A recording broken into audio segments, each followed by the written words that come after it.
All right.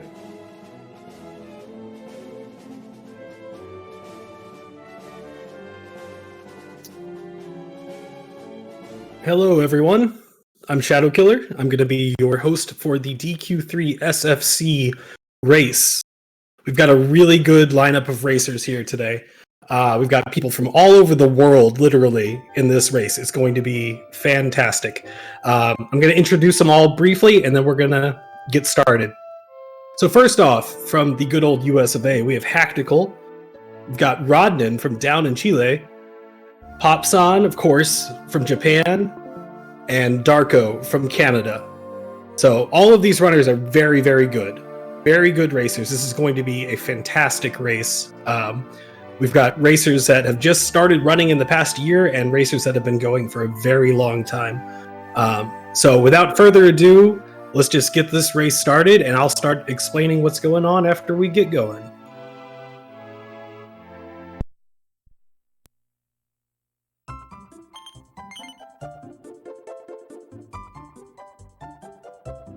All right, waiting for the countdown. Am I doing that? Okay. All right, we're just waiting for one racer here. And then we'll get started here.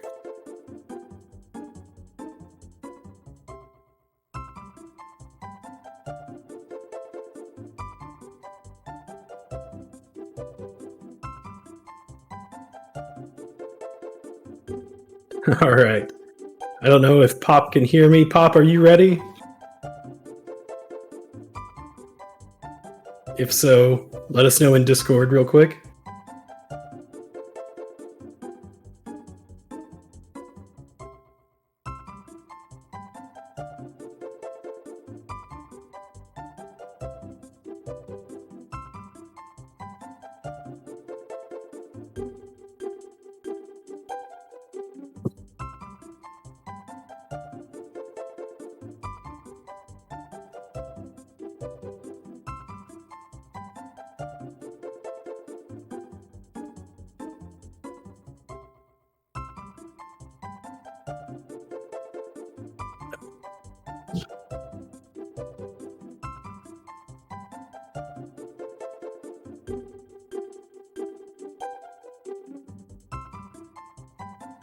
All right, looks like all the runners are ready, so we're going to get the countdown going here.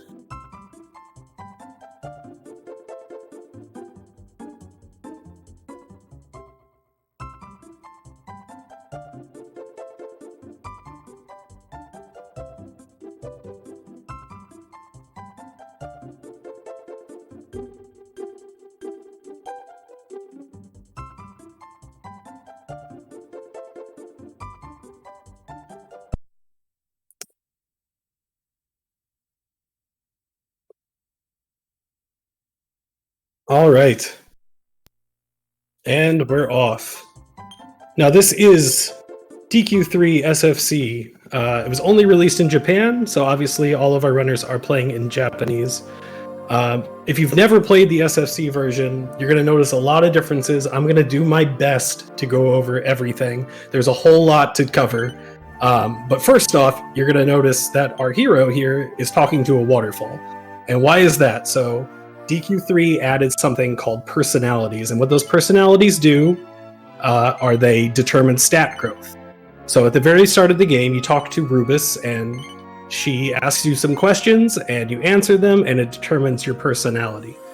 All of our runners are going to be doing the same personality. It is the Lazy Hero, and Lazy Hero's stat growth is mainly in health. I think it's 120% health. And our stamina growth, excuse me.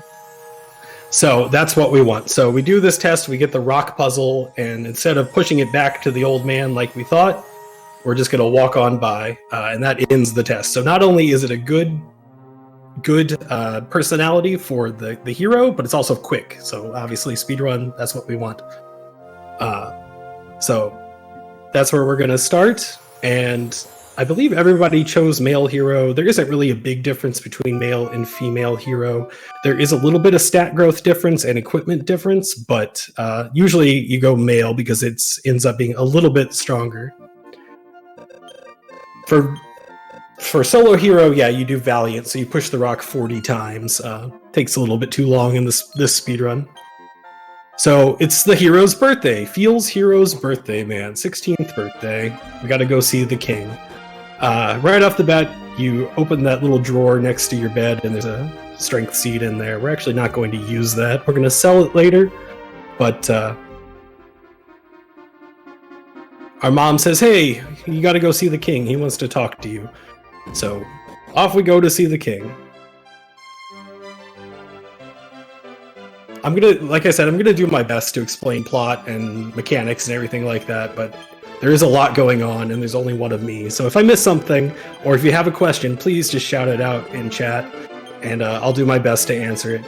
So we talked to the king, and he's like, hey, your dad went off to go fight this archfiend Baramos, and he passed away, but now that you're 16, you can go do it. Here's 50 gold and a couple of items. Good luck.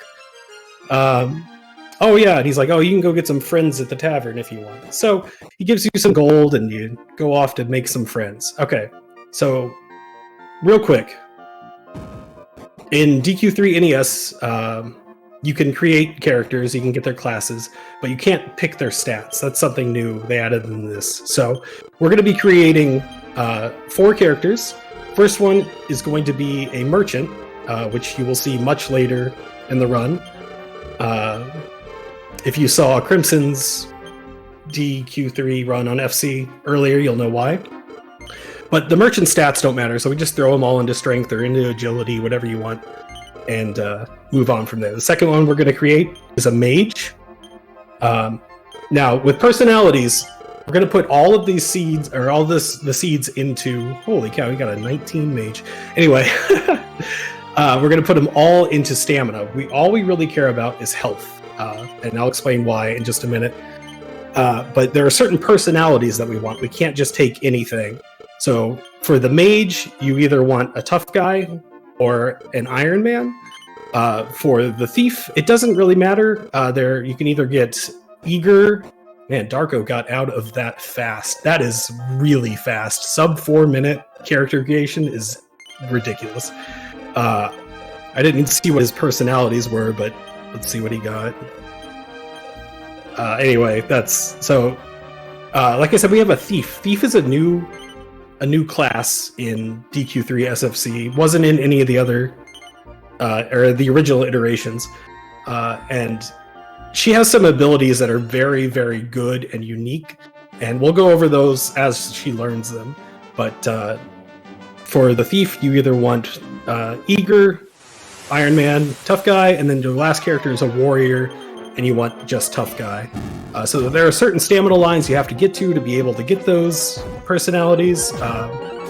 But looks like Rod and Hack are having a little bit of trouble here getting their characters finished up.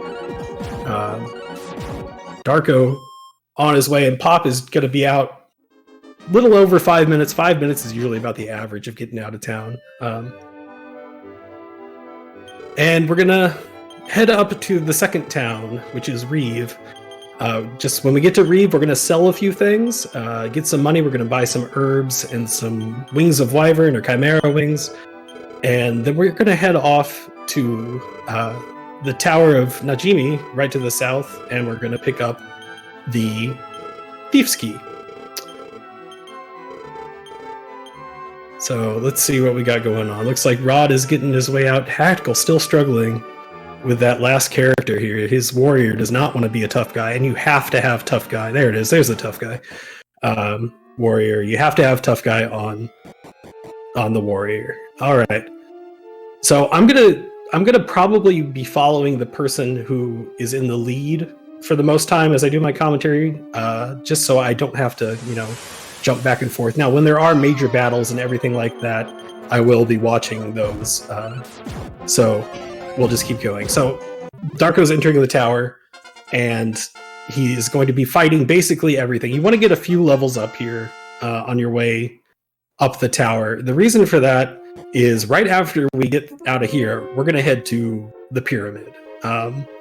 And if you're not familiar with this game, the pyramid, you're not supposed to go until probably level 10 or so. So we're going to be diving into the pyramid level 2 which is just kind of silly, but that's what you do because it's a speed.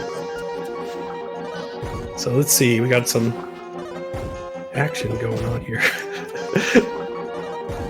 little cropping action.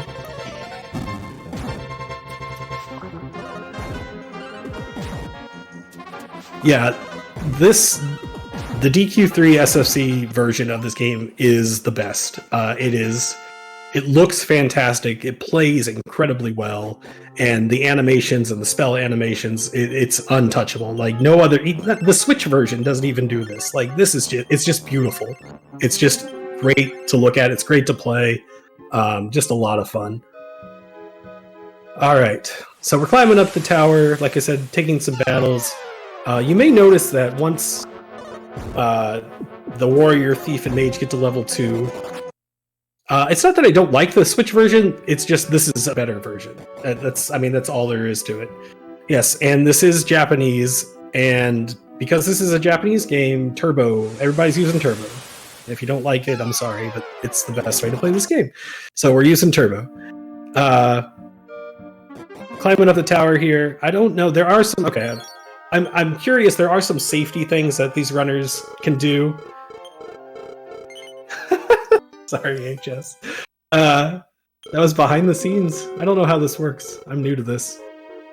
So there are some safety things people can do. Darko picked up a book there. Books are used to switch personalities. So if you find a book, you can change one of your character's personality, and like I said, that changes the stat growth. For that character. Now, we don't want to touch anybody except for the thief in this run, if the thief is not a tough guy. We'll pick up a book later in ISIS. All right. Let's see what we got going on here. Looks like Rod lost a character there, but just a quick revive. Luckily, reviving characters early on is very cheap. As long as your character is level 3 or less, it's just going to be 10 gold. The way that works is it's the level of your character squared, and then they round it up. So if it's more than 3, then it's going to be more than 10. But other than that, gonna be 10. All right. Looks like Rod is getting ready to head into the tower. Pop just finished the tower, heading back to town. Hactical's taking the inn here, which is a nice safety thing. There's an inn in the bottom of the Najimi Tower in case you need to freshen up a little bit before heading on. If your mage has used a lot of MP, it's a good way to do it. Let's see. All right, looks like Darko got his hero to level 2, so all his characters are level 2. He'll probably stop fighting there. No, he's fighting the Babbles. Okay. Going for level 3 warrior. I mean, like I said, the pyramid is very tough, and it's such a gatekeeper early in the game. If you can do anything to better your chances of completing the pyramid, it's needs to be done, especially in a race. So you might see them be picking up some items to sell later, pick up some equipment in Romilly once they get through the next cave, as well as fighting a few extra enemies. Gatekeeping is bad. I would say 50% of all DQ3 speedruns get reset in the pyramid, if not more. It's pretty brutal. And you'll see why here in just a second. Looks like Darko's got some Doku panic going on there. Poison. He had 2 characters poison. That's unfortunate. We only have access to 1 antidote herb at this point. So one of those people is going to stay poisoned. Alright. Hactical's getting level 3 on his warrior in the tower, so that's good. I mean, he's just basically fighting everything in the tower, so he won't have to fight anything afterwards. So, after we got the Thief's Key, we went back to Reeve and talked to an old man up in the secret room of the house, and he's like, "How did you get in here? You must have the Thief's Key." And you're like, "Yeah, here it is." And he gives you a magic ball, which you use in this cave, the Cave of Temptation, to destroy the wall. And this cave will lead us on to Romilly. Now, in this cave, the monsters are pretty tough, even at level 3. So they're just going to be running from everything in here. Probably the biggest threat in this cave are I believe they're ant bears. Me and Pizza Man, we go hand in hand. But everything is a threat. These bunnies here, they cast sleep, and getting sleep locked is basically a death sentence. But the ant bears, they usually come in packs of 3 or 4, and here's 2 of them. And what they do is, whoever the first ant bear attacks, every single other one is going to attack the same person. So if they target your mage or your hero or whatever, everybody's going to attack the same character. So that can be pretty brutal. Usually you can survive 1 round, but if it goes beyond that, you're in trouble. All right, looks like Darko's got a little bit more of this cave, and he's almost out. Pop is not far behind at all. And it looks like Hack and Rod are on their way to the Cave of Temptation as we speak. There's that 4 ant bear, so watch Pop. Let's see, they're all going to be attacking his mage, which is unfortunate. So we'll see as they whittle him down. There's 2. Oh, they survived. Great, good. A death in this cave isn't a big deal, but it is obviously a time waste. Back attacked by that nasty encounter Hactical's got there. That's pretty nasty. A lot of enemies, and whenever you get back attacked, the enemies have, I believe, a 75% chance of attacking, and I believe all of them attacked. Same thing goes when you try to run away. This is not a good fight for Hactical, unfortunately. But let's see. There goes his thief, and then he gets a run. So run chance in this game starts out at 25%, then it goes to 50%, 75%, 100%. That's for any fight that you can run away from. And then as far as encounters go, I believe Shiner mentioned it during his run if you were still around, but it uses a depletion system. So basically, there's a certain number of steps that you can take before you get an encounter, and depending on what tile of the world map you're walking on, whether it's a mountain, a tree, or grass, it goes down by a certain amount per tile. So the mountains deplete it faster than the trees, and the trees faster than the grass, and etc. So if you look over at Darko's screen, he is picking up some safety equipment as well as some antidote herbs, because he's still got that poison character there. I believe he picked up the leather shield and the bronze armor. Or reverse that. Leather shield and bronze armor for the warrior and the thief. And his time is still very, very good. See, Pop, on the other hand, just walked in, went to the inn, and he's on his way out. So that's the normal strat, is just to heal and get out of there as fast as possible. Alright, so we are leaving Romilly and making our way west to Aslam. Now, you may hear me say things like Romilly and Aslam and think like, oh, those sound like real places. Well, DQ3 is very interesting because the map is actually based on the world map. If you pull it up, you can see how look at these 2 synced up. That's great. Rod and Hack. The world map is based on the actual globe. You start in Aliahan, which is Australia, then you go to Romilly, which is Rome, then Aslam, which is the Middle East, then you go to Isis, which is Egypt, etc., etc., etc. So very cool. I always really thought that was a neat idea. But looks like Darko and Pop have made it to Aslam. And let's see, they're both picking up the moth powder. What they're going to do is they're going to sell that moth powder and pick up a fur hood for the thief. Just some more added defense. Like I said, any advantage they can get walking into the pyramid is going to be incredibly useful.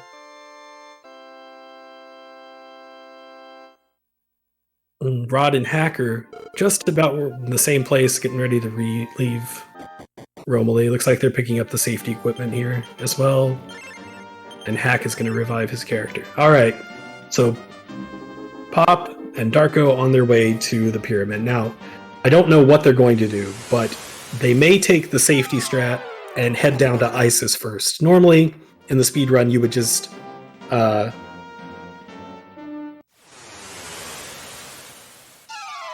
normally the hero or this party would just go straight to the pyramid and hope for the best, and you make it out alive. But you can go to Isis just in case you do die, and you'll have that return point. So I'm interested to see which way these guys go. Looks like Darko's going straight for the pyramid. Pop is probably going to do the same thing, would be my guess. Pop and Darko are the two most experienced runners out of the four here. They both have incredible times. Pop has a 2:44, I believe, and Darko has like a 2:38, which are just nuts, just crazy speedrun times. Darko is, I believe, third in the world right now. And the other two, I mean, Tactical was on pace for about a 2:52 the other day, had some bad luck. Looks like Darko noped out of the pyramid idea there and is heading toward Isis now. But Pop is in the pyramid. Looks like he lost a character on the way. All right, so if you're watching Pop there, he's on the top floor of the pyramid, or not the top floor, but the floor with the key, and there are 4 switches. Now you have to flip. There's a certain order to them. If you put them in the wrong order, then you fall through a hole, and you have to climb back up and do it again. Darko just got to Isis there. He's going to revive his character and then make his way up to the pyramid. And Tactical barely makes it to Assalam. That is a scary walk sometimes. He's going to revive his characters. Rod is right there with him. And let's see if Pop can finish this out. Normally on this floor with the switches, you get about 2-3 encounters at the most before getting the key. If you get the key, then it's fine. There are safety ways to get around it if you do die. Pop got the door open there and makes it to the stairs. Now you may ask, why didn't Pop just go straight up and grab the key before going down those stairs? The reason is there's something called encounter canceling in this game. Whenever you enter a town or go through stairs, the depletion for encounter resets. So you see him there going down the stairs, then going right back up. He's just resetting that encounter depletion. That way he has a better chance of making it farther before getting an encounter. So Pop first tries the pyramid, unless something crazy happens. But it's going to reorder his party there and pick up the flashy clothes, which he'll sell later. And off he goes. Okay, now he still has to make it to Isis. It's about 20 steps to Isis. You can get encounters. And okay, this shouldn't be too bad. Oh, maybe not. You want to kind of see Flame Breath here. It hurts everybody, but it's less damage. So let's see. Okay, this is not good. No. All right. Should be fine now. He'll heal up and then finish the walk down to Isis. So you're going to see he's going to be walking in and out of these tiles, like I said, encounter canceling. So there's Pop. Pop made it through the pyramid first try. That's great. Rod has decided to go to Isis first. I think it's a smart call, to be honest. So he's going to go into Isis, get the return point, and then head up to the pyramid. Looks like... Let's see what's going on here. Tactical, I don't know. With one dead person, he might want to go down to Isis as well. Alright, so we got three people still trying to raid the pyramid. Pop has taken a little bit of an early lead, but there's still plenty of game to go. He's raiding the Isis treasuries. Most of the stuff he's going to sell, he did pick up a silk shirt, which will go to the wizard, or the mage, excuse me, in a little bit. And he's going to talk to the queen of Isis, who says, "Hey, I can't help you, but look around my bed. Oh, look, there's a prayer ring. Thanks, queen." All right, so Pop's going to head back to Isis and do some shopping, revive his characters, and everything like that. So while that's going on, we're just going to watch these guys make their way through the pyramid. Looks like Tactical decided to go to Isis. Smart move, I think.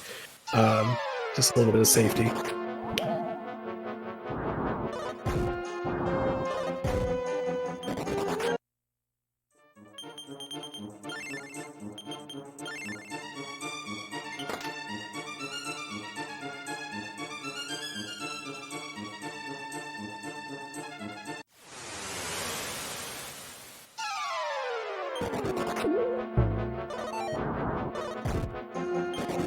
All right, looks like Rod is going to make it to the key. There he goes, got the key. That's great. Well, that's terrible. Oh, mods. Help me, mods. Help me, mods.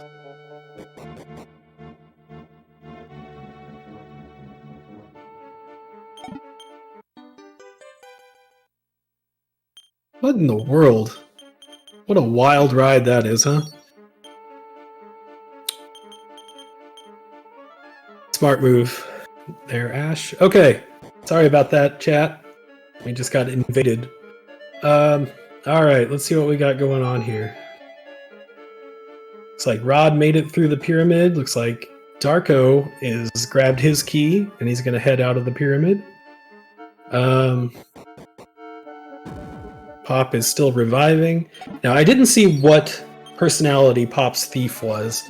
Like I said earlier, there are some books in this world that can change your thief's or your character's personality.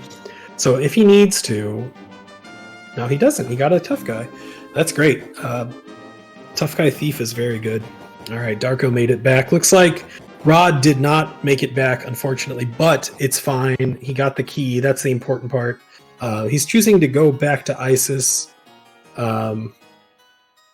to raid the treasury, but he needs to make it night first. So he's going to revive his characters, then walk around a little bit and make it night. Oh, there's a wipe for Hectical. That's unfortunate. He did pick up the ISIS return point, so he knows how to deal with this. He's going to go revive and then head back to ISIS and give it another shot. Luckily, Pyramid during the day is a little bit easier. Less encounters, different encounters. All right. So after raiding ISIS, which Pop did, Pop is going back to Aliyahan and he's going to raid those treasure chests too. We're going to find some really nice stuff. First off, we got the Ruin Staff, Strength Seed, an Agility Seed, some money, and then he's going to find the Hero's Bracelet, which increases strength.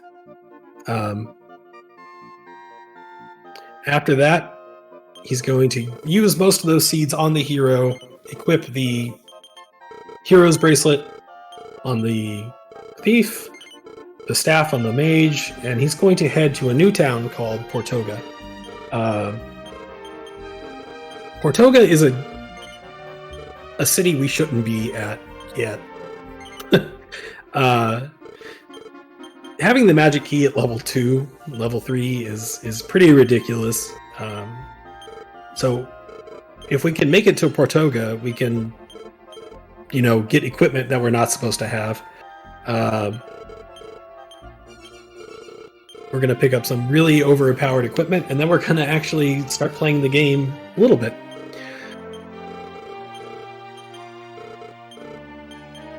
Alright, looks like Hactical's taking a safety save. Just in case he does die again, he can just reset and try again from there. Rod running into a very nasty encounter, trying to make it night. Alright, Hactical's on his way to the pyramid once more.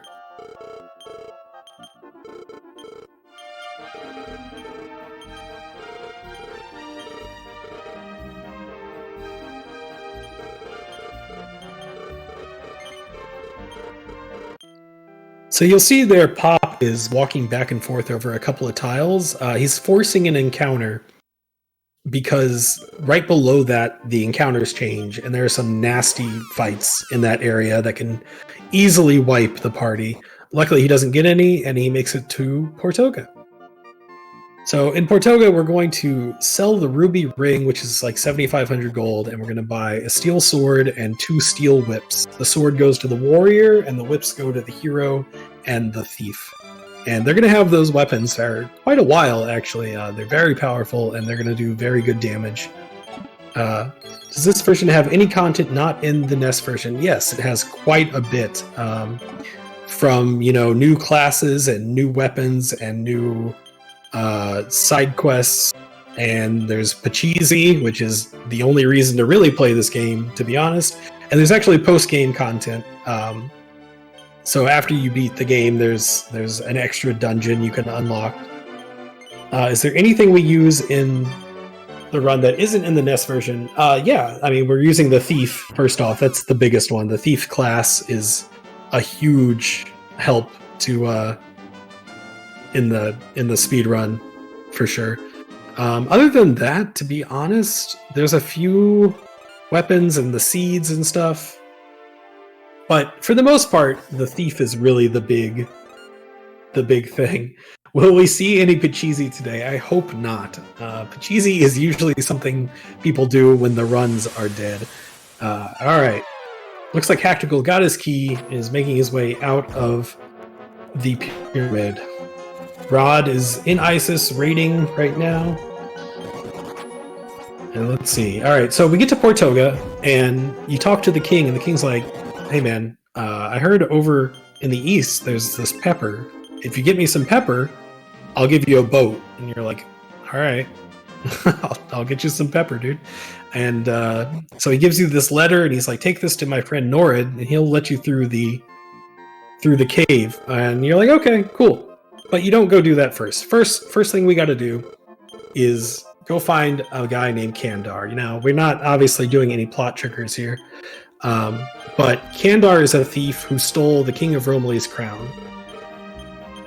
And the king wants you to go return it. So you have to go find Kandar. He's over in the Champagne Tower, and get the crown back and bring it back to the king. And that is a necessary plot point in this game. In the NES version, you don't actually have to fight Kandar 1. If you can just make it to Kandar 2, he's there waiting for you, and you can just fight him. In this version, you do actually have to fight Kandar 1 to trigger Kandar 2 to be able to be fought. Alright. So, Pop is going to make his way up to the town I don't really know how to pronounce. I think it's Knave, or something like that. I can never pronounce that. And he's going to be fighting enemies on his way. He wants to get to level, like 5-ish for his characters. But there are certain fights like this one with the crabs that you don't want to fight. Just because their defense is a little too high for your characters, and it's kind of annoying. If you can't clear out a fight in one or two rounds, then you probably don't want to fight it.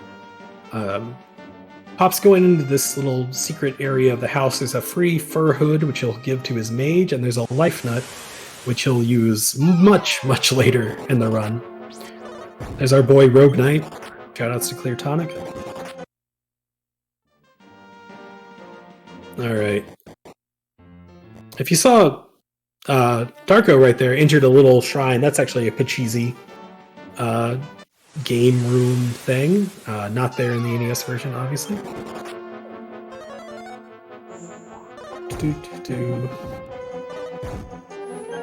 Yeah, if I don't see your questions, because I'm watching 4 video games at the same time, there are plenty of people in chat who know a lot about these games, probably more than me. So they'd be happy to answer you as well. But please, if you do have a question, shout it out, and we'll do our best to answer those questions. Triple crabs for Darko. Looks like Darko and Pop are just about synced up, which is, actually kind of crazy considering that Darko went to ISIS first. Pop's the first one in the tower, though, and that's what matters. So, gonna be making our way up to the tower to fight Kandar 1. I call him Kandar 1 because there's a second Kandar later on. He changes clothes.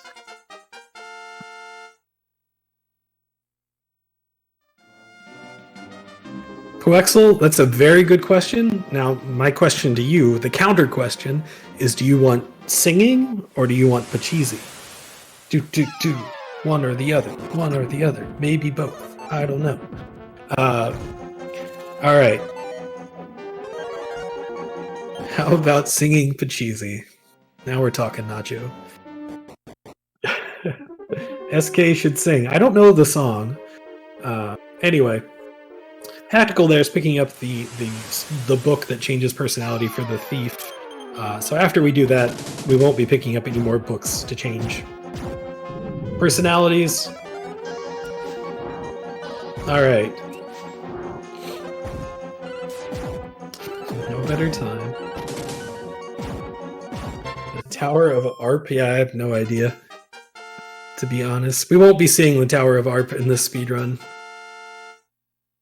Okay. So before we get to Kandar 1, we usually want to get, a normal person, a pleb speedrunner like myself, would do hero about 4 or 5, 5 for the warrior, 6 for the thief, 5 for the mage. These runners are better than me, and will probably play it a little bit more risky. Is that the... No, the Tower of Arp is in the NES version as well. It's where the silver harp is, I believe. It's just... Oh no, the Echo Flute. I think you're right. I don't know. I haven't been in there in ages. It's the one with all like the little rope things. Man, I'm good at talking. Tight ropes. That's the one.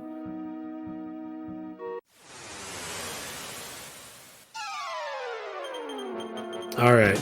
So let's see what we got going on here. So I kind of talked about it earlier. There are 2 reasons that these runners are going to be switching their party orders around. First and foremost is inventory. Like whoever's in front gets the item in their inventory. And second is enemy targeting. Now, most enemies have a kind of staggered targeting system where the person in front gets attacked more than the person in back. So our mage and our thief are going to be hiding in the back, getting some damage in when they can, but also being our healers with all the herbs they have in their inventory, while the hero and the warrior are just going to be smacking Kandar in the face as much as possible. So here's Pop fighting Kandar 1. He comes with 3 goons. We're going to take out the goons first. And he smartly defended with his mage there. The mage always seems to get bopped in this fight. And if there's one character you don't want to get bopped, it's the mage. And I'll explain why later. So he's going to take out those goons one at a time and then focus on Kandar after that. Nice Kaishin. Alright, I didn't see if Pop learned any spells. The mage, the way spells work in this game can be very frustrating. There are some spells that are guaranteed to learn at certain levels. And then there are spells that you have a chance to learn at certain levels. Now, that doesn't mean if you don't learn it, you're not going to learn it. For instance, Ice Bolt there, I believe you have the first chance to learn it at level 4. I think it's a 50% chance. If you don't learn it, you have a 50% chance at level 5, 50% chance at level 6, etc. So it looks like Pop learned it early, which is great. It's great for this fight. Makes it go a lot quicker. And, okay, no Kaishin from Kandar there. When he does that over-the-head swing like that again, he has a chance to crit. And luckily, twice in a row did not crit. Very good fight from Pop. That was very fast. Nobody died. Nobody was really even in danger. So we're going to get some good experience from that fight. All right, Darko is also on that fight. His mage is a little shaky. There goes the mage. What do you know? Always the mage. It happens all the time. So Pop, getting some levels up, what he wants to see is once his mage starts leveling up, at level 7, the mage has a chance to learn Gira, which is Fireball in the English version. Which we will use on the second Kandar fight. Alright. Losing the mage isn't as much of a big deal to the fight as it is to the experience. You really want the mage to have that experience. So she learns Gira so that the second fight is a little bit easier. Alright, so something I didn't talk about were accessories. We picked up 2 accessories. One was the Hero's Bracelet, like I said, that ups your strength, and the other one is the Meteorite Bracelet, which ups agility. For these Kandar fights, we're going to have the Thief have the Meteorite Bracelet so that she can generally go first and heal if we need to, and the hero gets the Hero's Bracelet to do some more damage. And we'll be switching those back and forth off and on throughout the run. But Pop meets our good friend Norad there, and he's like, "Hey Norad, the king said I need to go get some pepper. Here's his letter." And he's like, "Okay, let me go bash this wall with my face real quick, and you can go through." Thanks, Norid.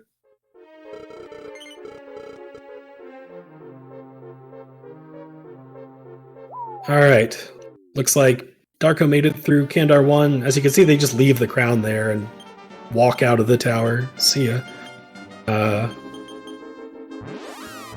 All right, so Pop is going to be making his way to Baharata. This is a kind of dangerous fight, or dangerous walk. There are some very strong enemies. Luckily, I believe he's out of the encounter zone. There are 2 encounter zones stacked on top of each other. The top one has those green crabs that we call Crabber Dabber Deaths, because they're very strong. And then the other one does not. So I believe he's far enough south that he won't encounter those anymore. And he's going to be fighting everything on his way down. The scary enemy are these boys, the Hunter Flies. Luckily, they don't have a ton of HP, so we can take them out pretty quick. But if they do get attacked, or do get a chance to attack, they can use Fireball, which is a pretty strong spell for our levels, and they can all use it. And that can be the end of a run. But if it's, 2 or 3 of them, you'll probably be okay.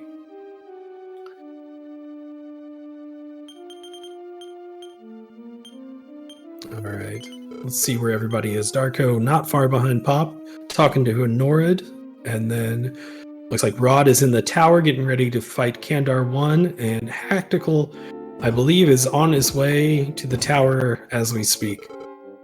So Hactical is a little bit behind right now, but there's still plenty of time to make up. So don't count him out by any means whatsoever.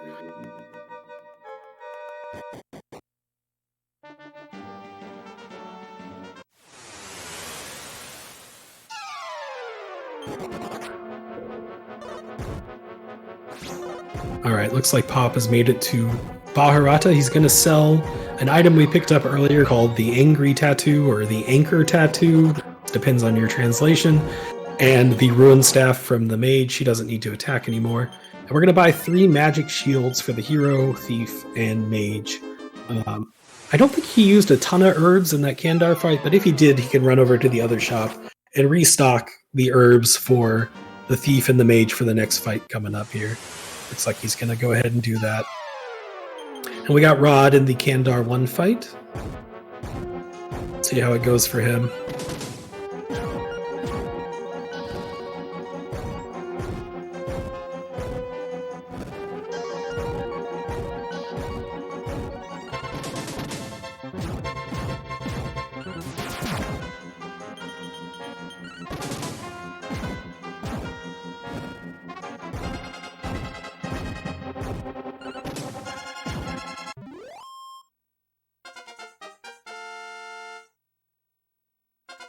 Alright, he got the goons out. That's great. No crit. Also great.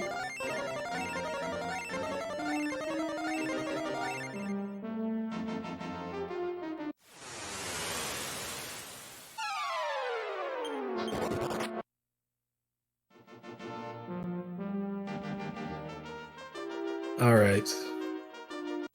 As long as Kandar doesn't crit anybody, Rod should be just fine. Back to Pop real quick, just to catch up on the plot. We get to Baharata and we talk to an old man, and he says, my granddaughter was captured by Kandar. And you're like, the guy we just fought? And her boyfriend is like, I'm gonna go save her. And the old man's like, Gupta, no. And you're like, okay, well, I guess we'll go help out.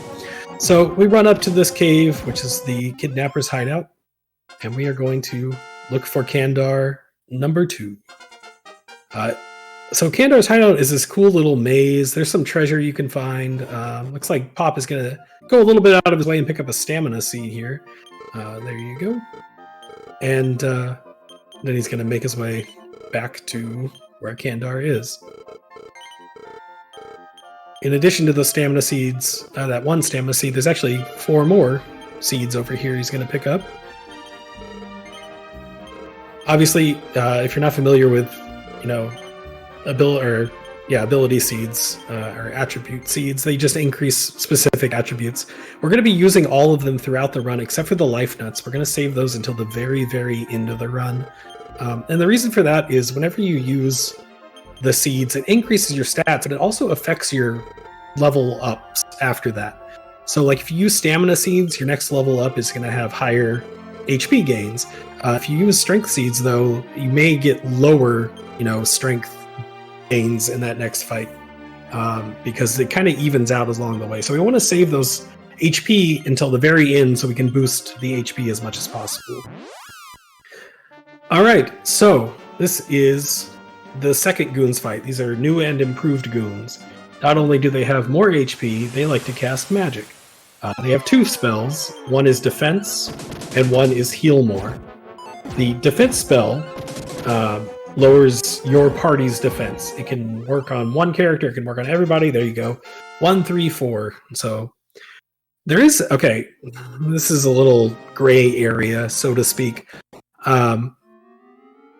Japanese speedruns generally stay away from glitches and manipulations and things like that. Now, there is a trick, as I'm calling it a trick in this version, where if your defense gets lowered, you can go into your inventory and re-equip a piece of equipment, armor, sword, it doesn't matter, and the game will recalculate your stats.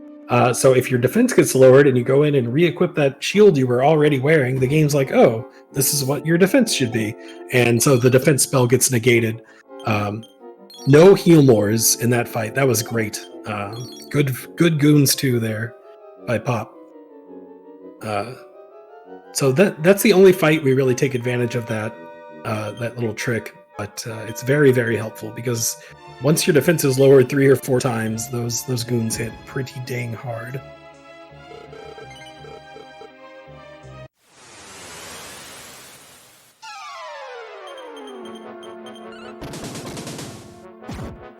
Kandar goons say never die. Oh baby. Alright, so we beat the goons, you're like, oh yeah, let's release these 2 lovebirds, and then Kandar shows up, he's like, where do you think you're going? Not you again, blah blah. Alright, so we're gonna fight Kandar 2. Kandar 2 comes with 2 goons instead of the 3 this time. Same thing. It's like, Pop chose to use the Misstaff there on the goons. The Misstaff uses stop spell, so it has a chance to stop them from using spells. Didn't work on either one of them, unfortunately, and everybody just got their defense lowered. So he's going to reset their defenses using that trick, and then he's going to attack. He did learn Gira, so he's using that. Darko did not learn Gira because he's just level 7, so only the first chance to learn it. But it looks like the fight's going pretty well. Mage's HP is a little low. Okay, should be fine.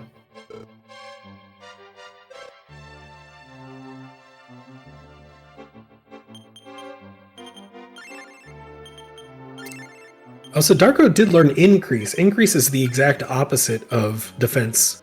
It raises everybody's defense, which is... If you learn defense and you can get that off like twice in this fight, unless Kandar crits you, this fight is a joke. So Pop is going to have no problem whatsoever with this fight. You may notice that the mage, which is the character on the far right, has 8 NP. Now, he's not going to use another spell, even though he could use Ice Bolt on Kandar to do some extra damage. His mage is just going to sit there and defend.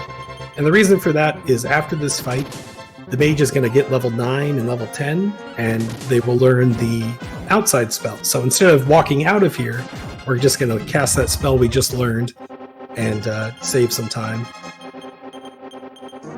Alright, looks like Hactical got Kandar 1 down.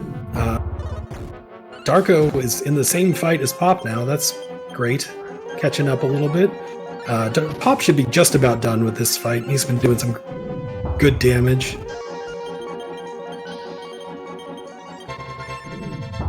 And it looks like Rod is just about to make his way over to the hideout, so he's not too far behind either.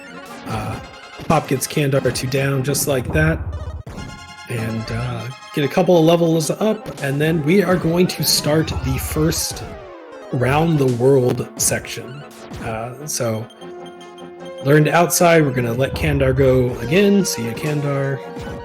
Reform, be a good man. And Gupta's like, hey, thanks for saving us. Come to my shop, I'll give you some pepper. And you're like, okay.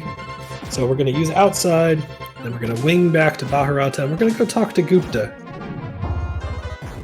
Thought the world was flat.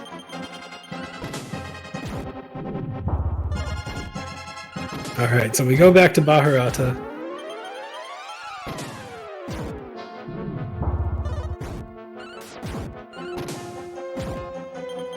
And we're going to get the pepper that the king asked for.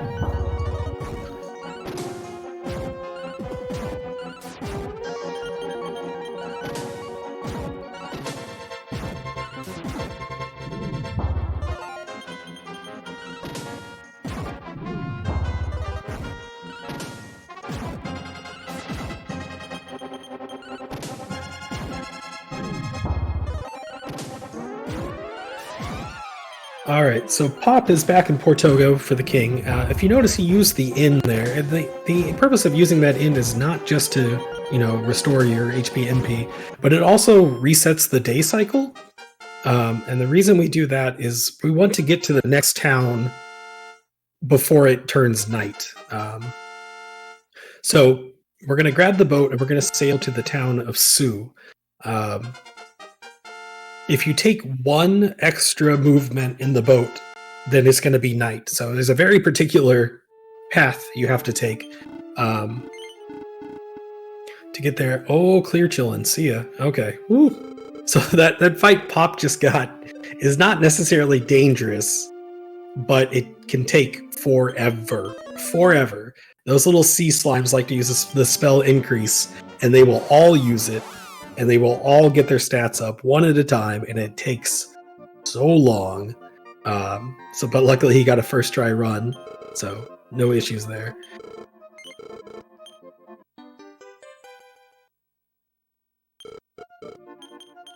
All right, let's see what's going on. Looks like Rod is getting ready to fight the goons. And we got Hactical making his way to Baharata. Darko in Portoga about ready to pick up the boat, and Pop has made his way to Su. In Su, we're going to pick up the agility seed right there, and then he is going to pick up a hidden item, which is the bolt staff right in front of this well.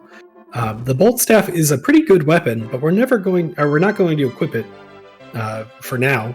We're actually just going to keep it on the mage and use it as an item. When you use it as an item, it uses Firebane, and we'll be using that coming up a lot.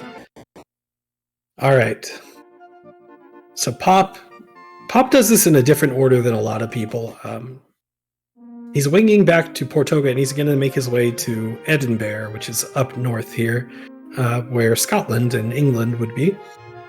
And the reason he's doing this is that you have a chance of running into an enemy, a bird that uses a spell called Bashirura, or Limbo, I believe is the English name, which sends your characters back to the tavern where you made them. And we're going to be going to Aliahan a little bit after this, so if you do run into those birds and you get limboed, you can just pick them up right away. All right, so we're in Edinburgh, and you have to use an invisibility herb, which we picked up in Su, to make it into the town. They won't let you in otherwise, so you have to sneak in. And we're going to rob the place blind, pick up the party dress and the slick suit. We'll equip the party dress and sell the slick suit, man, that stuff, for a lot of money. But most importantly, we're going to go down into the basement here and do this 3-rock puzzle. And what this puzzle does is it unlocks an item called the Thirsty Pitcher.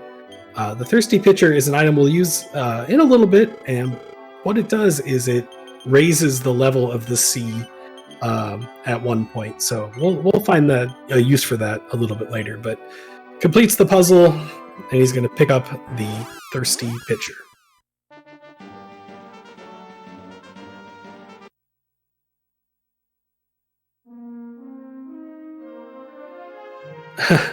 So Pop and Darko are very close to each other.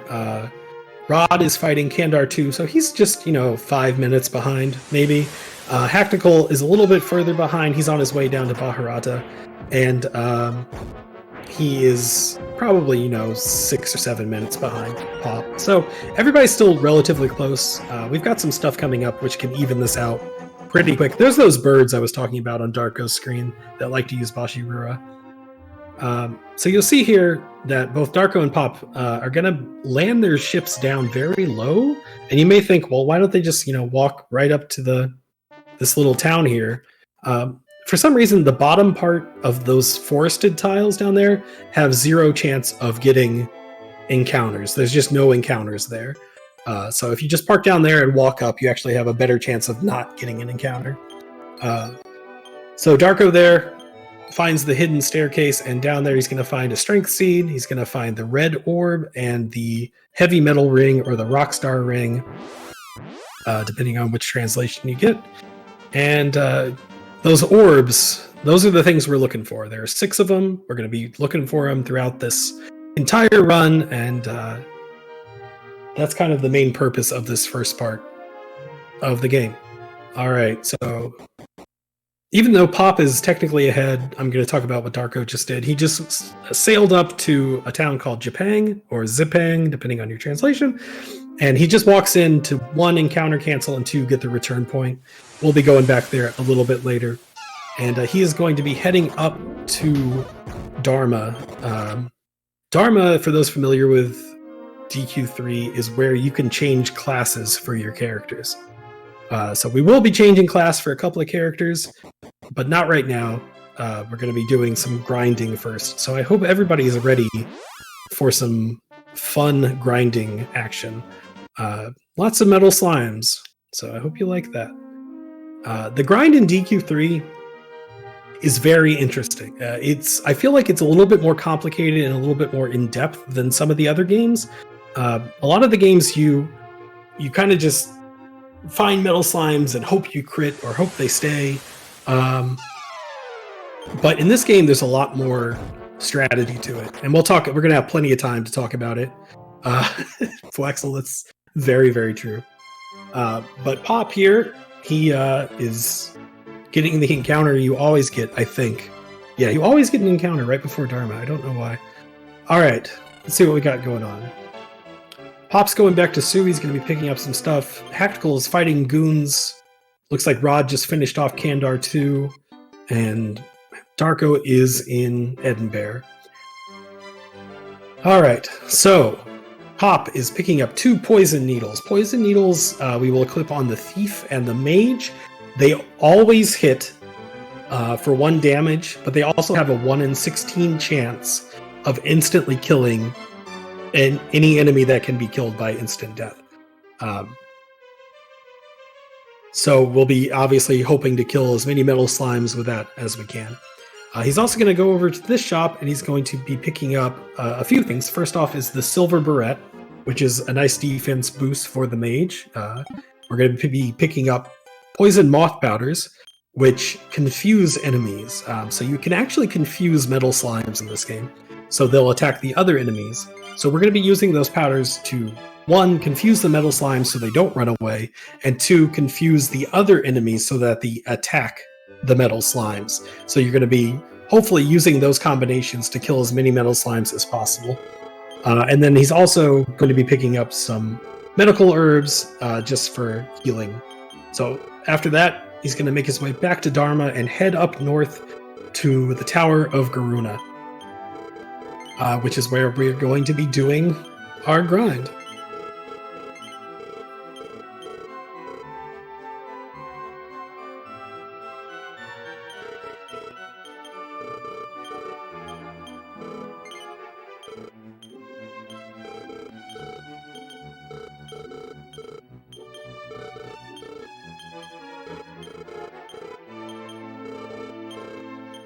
Alright, looks like Rod is starting his Around the World section. Hactical fighting Kandar 2, and Pop getting ready to go into the tower to start his grind as well. So Pop and Darko are basically neck and neck at this point.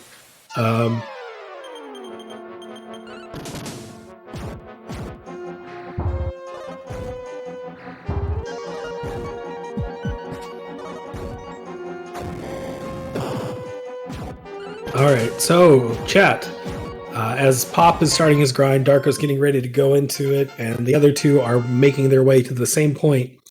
Now is a great time for any sort of questions or anything like that you'd like to ask.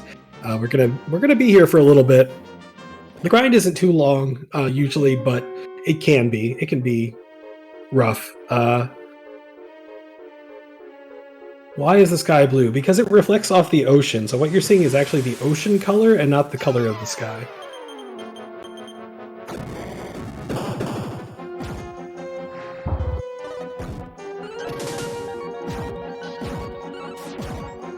I believe it is 1 in 16. I asked Cowie about that, and he thought it was 1 in 16 as well.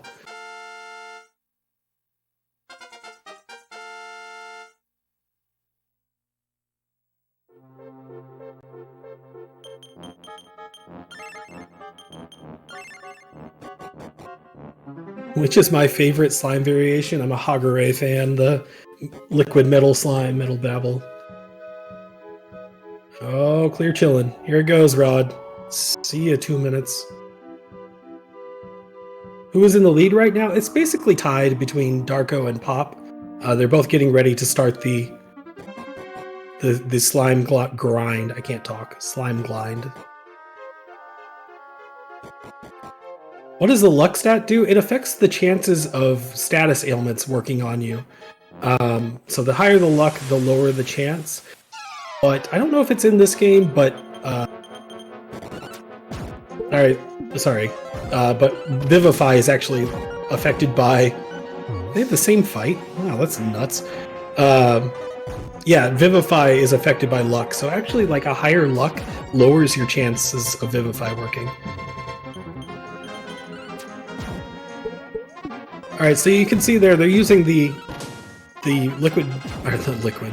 moth powders on the enemies, so they start fighting each other, killing as many metal slimes as possible.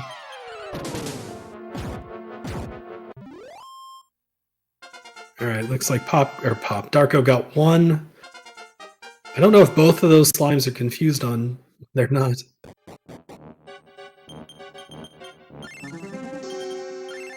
Platinum Kings are in 7. Yeah, that's the first time they show up. Luck and agility are a stat that are made up. That is the most true statement I've heard in a while. Darko getting the same encounter again. That's great.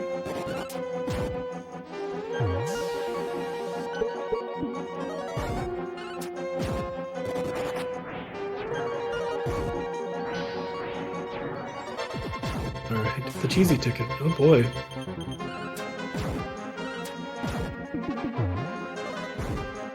Oh, that's right, the metal goopies or whatever they are in 11. Oh. Alright, Shinron and the girls. There's a fight that we call Shinron and the boys, which we really want to see, which is a Sky Dragon and 7 metal slimes.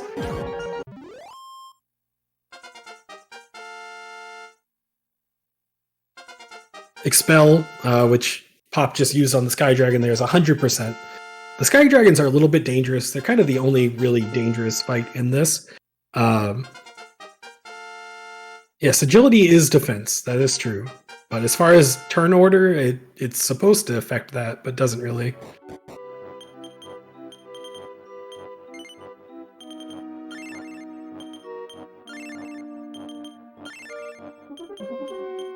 The Sky Dragons give good defense, but whenever there's 7 metal slimes, you really just want to focus on the metal slimes.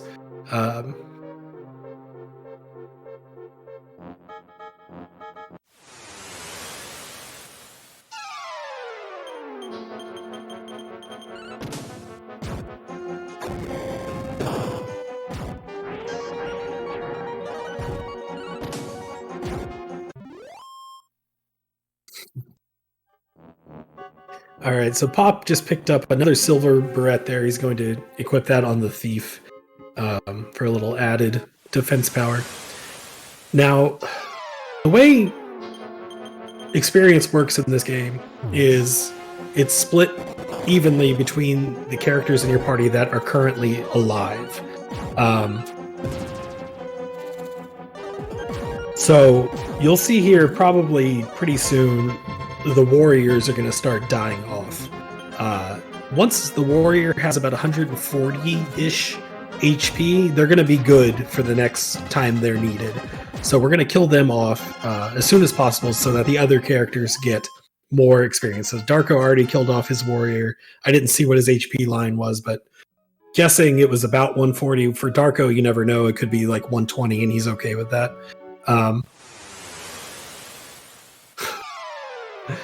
It's the worst fight in the tower that Darko's got. I hate that fight.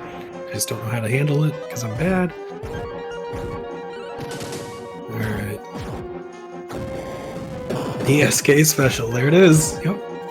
Can't stand it. Most of these fights you see so many times that the runners are going to instinctively know, like, throw a powder at this, use the bolt staff on this group, attack with this one. And every time I see that fight, the boys, Pop got the boys, I just freeze and just stare at it like I've never played this game before. All right, let's see what we get over on Pop's screen. This is going to be interesting.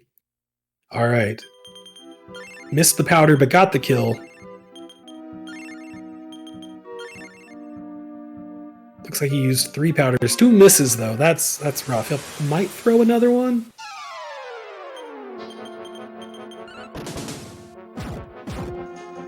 Man. Another miss. Oh, Pop is having terrible luck with those moth powders. I'm curious. Okay, I was going to say, he's going to kill off the warrior. Alright, but this boy's looking like he's going to stick around. Hopefully he dies. There he goes. 2. That's rough. Ooh. Unfortunately, the moth powder percentage chance of working on the Sky Dragon is pretty low. If it does work, it's great. But yeah, it's a pretty low chance. So you probably won't be seeing anybody doing that strat.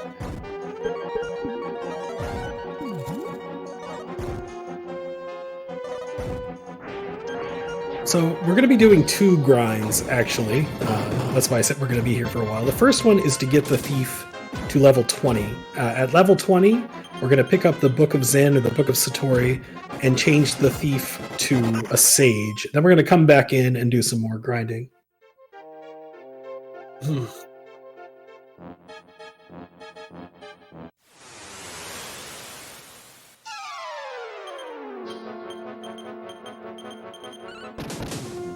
Shiner, do they take... Oh, Shinran and the boys. Got distracted. So we're going to expel Shinran and powder the boys and hope for the best. What are you referring to, Shiner? Take damage from what? Shinran and the boys for Darko. The boys are out to play today.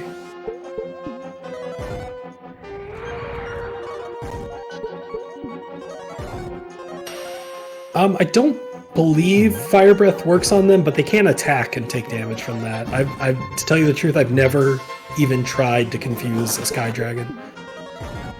Some Needle for Pop there. It's an instant death. This looked like a pretty good fight for Pop. Let's see how he did.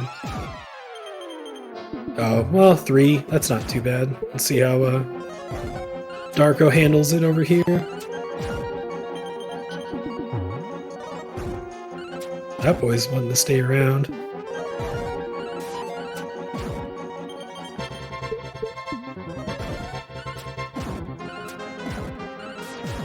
Kill it. Nice. Alright, same. The boys! Why can't...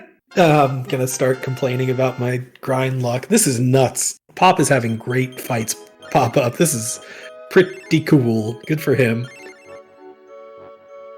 The most common, quote-unquote, common Metal Slime fight is Shinran and the boys, but Metal Slimes are still pretty rare. Alright, looks like Rod is in the tower. He's making his way up to start the grind as well. Pop is about halfway through his first grind. Darko not far behind.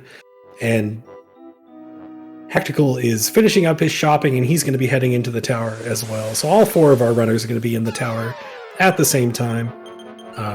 So still pretty close. More boys for Pop.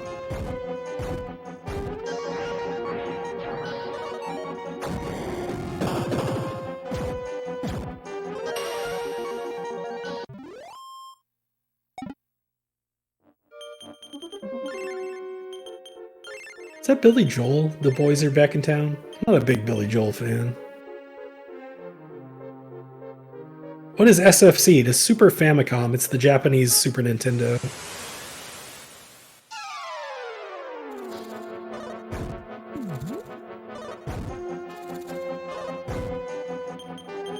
Thin Lizzy? Is it really? I don't know. Why did I think it was Billy Joel? Did he cover that?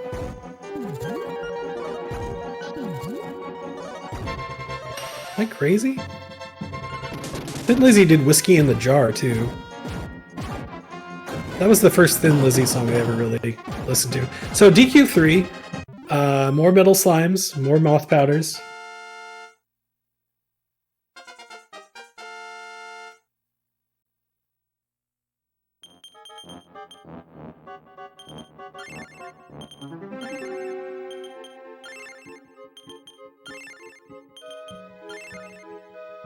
So something Darko likes to do is kill his hero off early. Normally you want your hero to get to level 18-ish, 18, 19, because he learns Stop Spell at that level.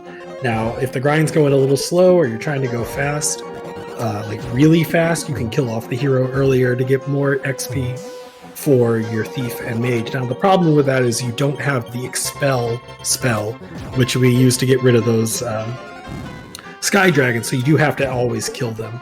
But once you get to level, 17, 18 with the Thief and Mage, they're not that big a problem. But Flame Breath can still do the damage. Rodden with the Shinron and the boys fight. Man, lots of Shinron and the boys today.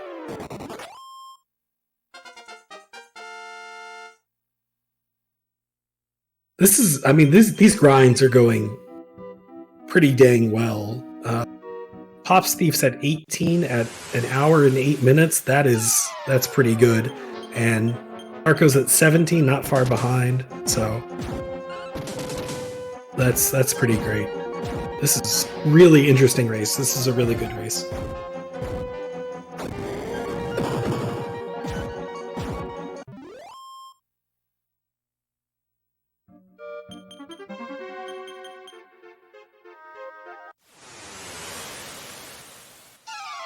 More Shinron and the boys. Oh my goodness. I don't think I've ever seen, in all of my speedruns, this many Shinron and the boys. Too bad they all kind of pieced out, but...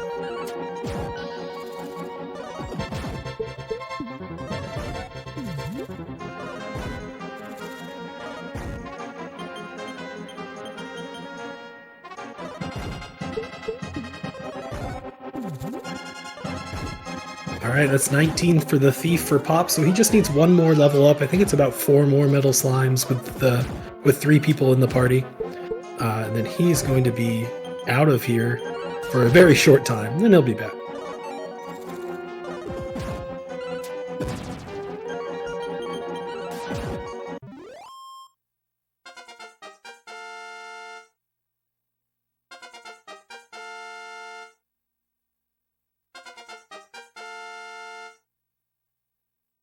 Alright.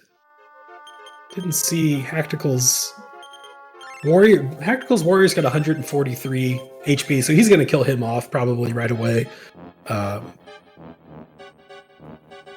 That's good. That's good for the funneling. Alright, let's see what we got. More boys for Darko's. Metal Slimes everywhere.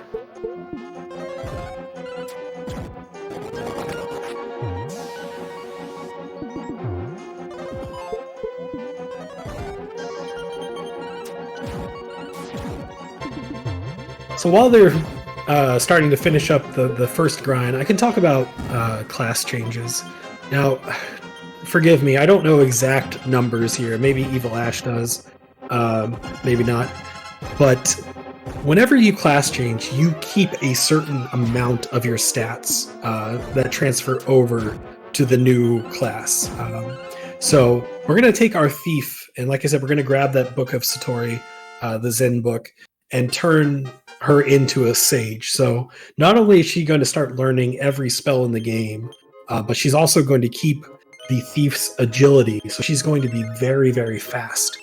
So that way we can use her to heal quickly, buff up characters quickly, she's almost always going to go first in battle. So that's one of the pluses of using the thief.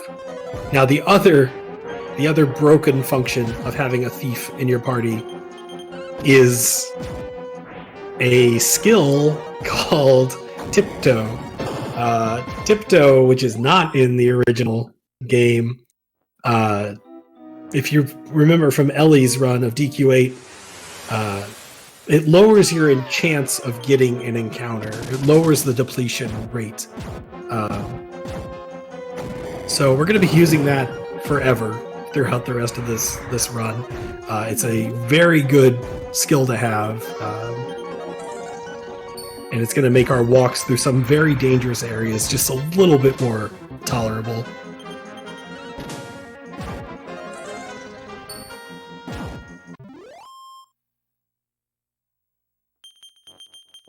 Shinobiyashi-chan, for you, I would walk 5,000 steps and never get an encounter.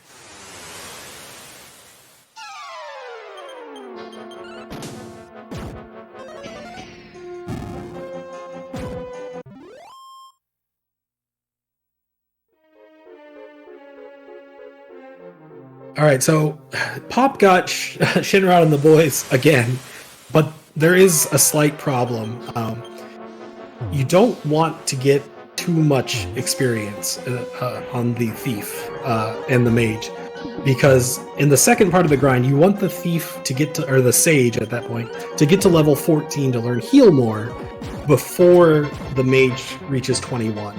So he may let, I don't know how many he's killed, I don't know where his experience is, but he may let some of these run away so he doesn't kill all of them. This is like the classic grind, like you don't see a metal slime for a few days and then you get them all at once and it's too much. But he may need all of these. I don't actually know where he's at. Looks like Darko killed off his hero early like normal and has reached level 20 first. So Darko is technically in the lead, and that's going to be 20 for Pop as well. Let's see if he gets 19 on the mage. He did. So he may have gotten a little bit too much, but it won't be a big deal. So Darko leaves the tower, and he's going to head to Dharma and change his thief to a sage. There are two ways to get a sage in your party. You have to be level 20 with any character and have the Zen book in your inventory, or you use a off and they can change the sage at any time without the book. All right. Let's take a quick look at our top two runners here. We've got Hactical grabbing the silver beret.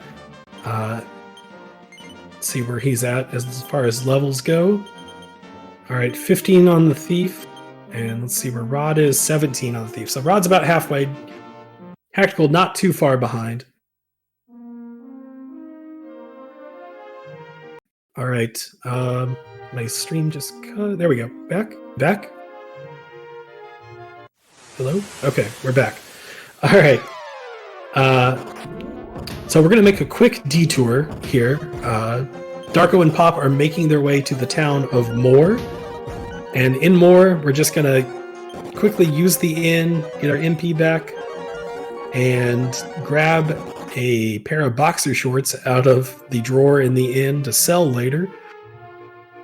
And then we're going to leave and then make our way.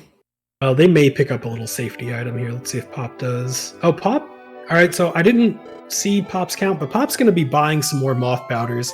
He must have gone through more than he wanted to. So you can buy some more here and more if you need to. Let's see. And he's going to go into the church here, and where the two parts of the cross meet, there's a life nut. He's going to pick that up and head out. Darko's doing the same. Hactical's got a nice set of metal slimes on his screen, and looks like Rod's got a few as well. All right, so after we leave Moore, we're going to jump on the ship and head up to this little cave that's surrounded by rock. Now, I mentioned earlier that we picked up that thirsty pitcher, and what that does is this. What's happening? All right, and the shrine appears out of the ocean.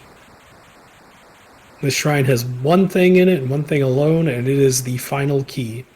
The key that unlocks any door in the game. And I believe you use it like twice in the whole game. And it doesn't really make a whole lot of sense. All right, so we're going to switch up some inventory a little bit as well. Give some accessories to some different people, switch some equipment around, pass some moth powders back to the sage. And we're going to head back to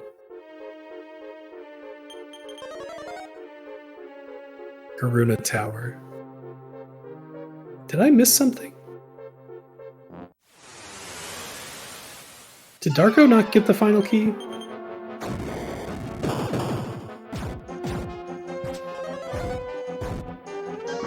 He did get the key? I must have just been not watching. Okay, that was weird.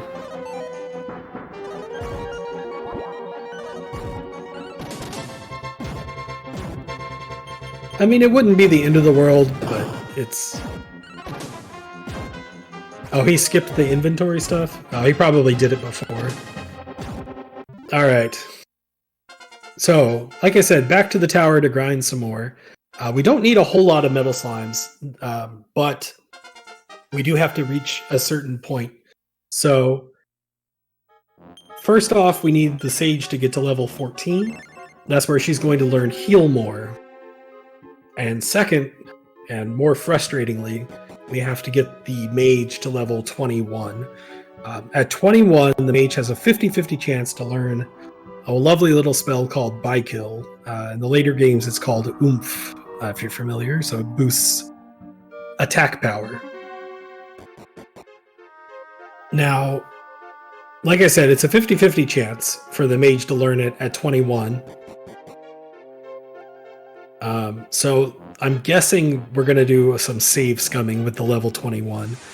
So they're going to get their mage to about 45,000-ish experience, probably a little bit more, 45.3, 45.4. And they're going to leave. And they're going to go back to Dharma and they're going to save the game. And after that, they're going to walk outside, fight a battle or two, and roll level 21. If they get Bykill, great, move on. If they don't, hit the reset button, try again. You can go to 22, but there's no reason to if you can avoid it. Like I said, it's a 50-50 chance, and it's always going to be a 50-50 chance. So you could go, 5-6 levels and never learn it.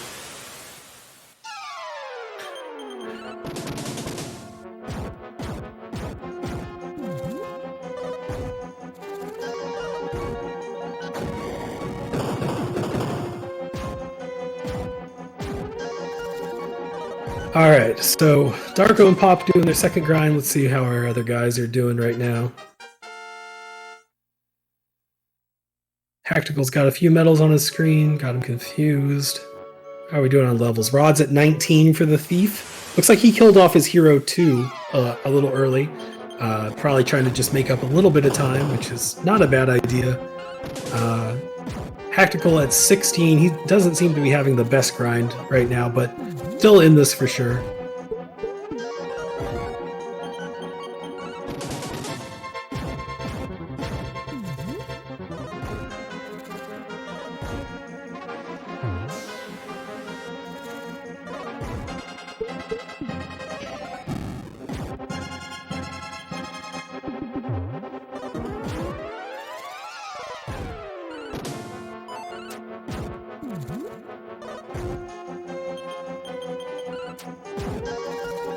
Have you guys ever heard of the game Rogue, which is the updated version of Rogue?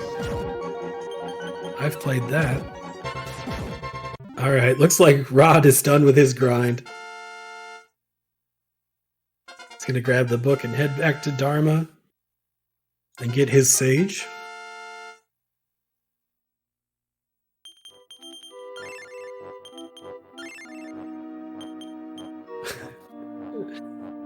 I think Star is right there.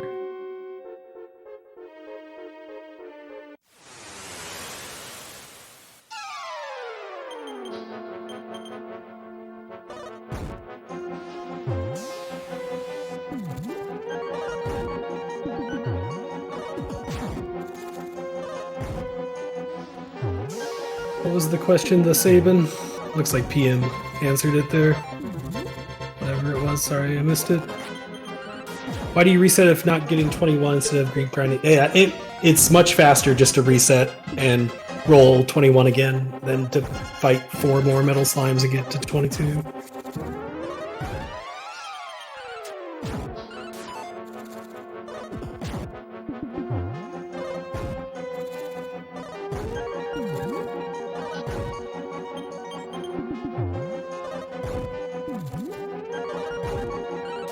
Literally, you save and you walk out of town and you can get in a fight in 5 seconds and then fight it and then roll it again.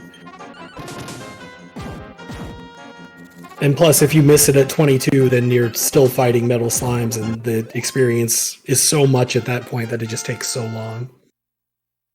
So better just to save scum it.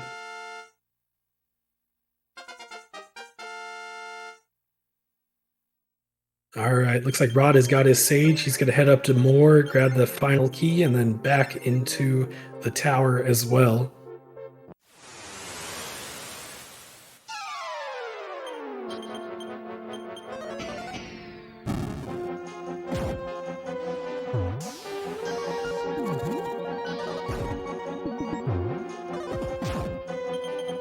Slightly easier. I mean, I know no, not really. At the end of the game, it takes so much to get a level up for what you're fighting that you probably will end up being the exact same level as you were. It may make the next section slightly easier, but into the game, no. It'll end up being about the same. So Pop's got to be careful there. He's fine. He used... my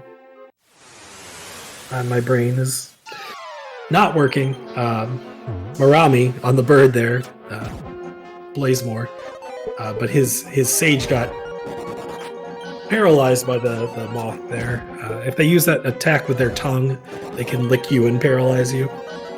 Which is actually terrible, because you can get paralyzed wiped if both your party members get paralyzed. Alright. Darko's... Did he get it? It's 14. He's gonna be smart. Okay, he's probably going to fight 1 or 2... Oh my god, Darko, what are you doing, buddy?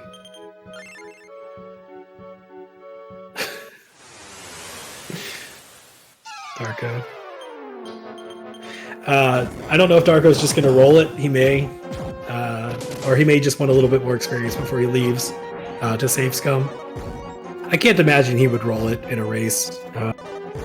PB attempt, you usually just roll it. If you don't get it, you hit the reset button. Or if you've got enough experience, you go to 22. But when the Sage hits 14, you know you're close, so... Alright, I didn't see. He's too fast with his menus. But the mage hits level 21 at 45,600 and something experience, so you don't want to go over that threshold.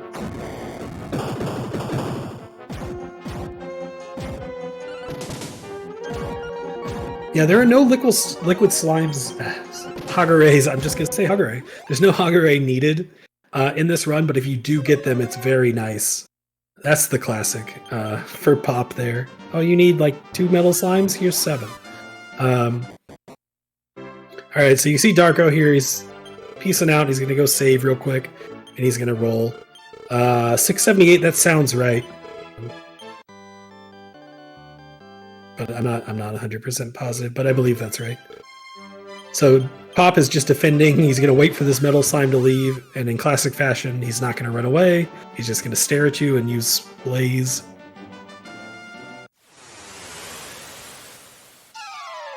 Alright. Looks like Rod is back in the tower, making his way downtown to fight some more metal slimes. Tactical almost done with his grind. His Thief's at 19. So about ready to go get his Sage. Alright.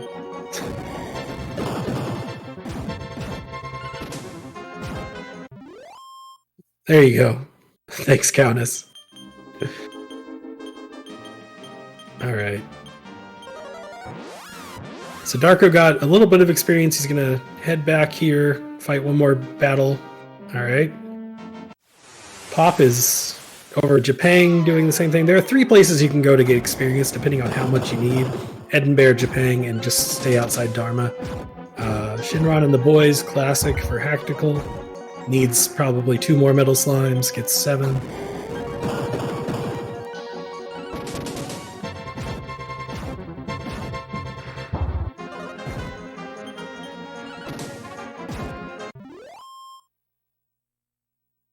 Alright. Darko's going to make 1 more save before he rolls his first 21. Looks like Pop is just about ready to do it.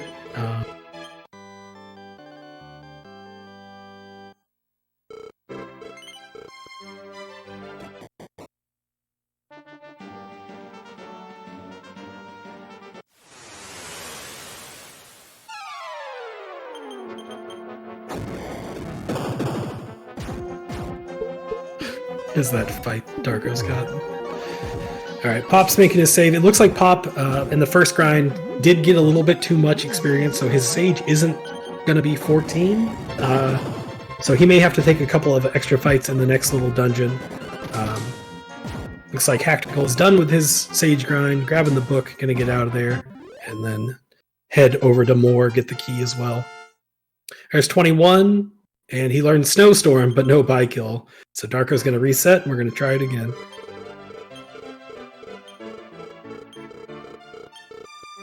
Alright, still not 21 for Pop.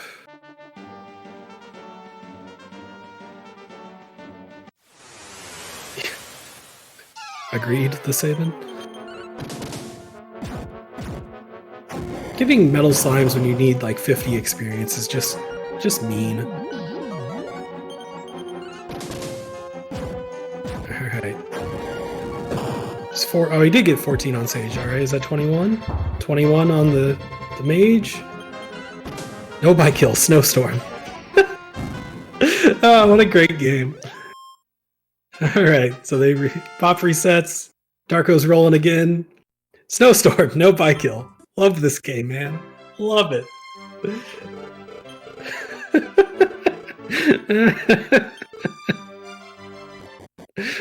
It's terrible. It's just a coin flip.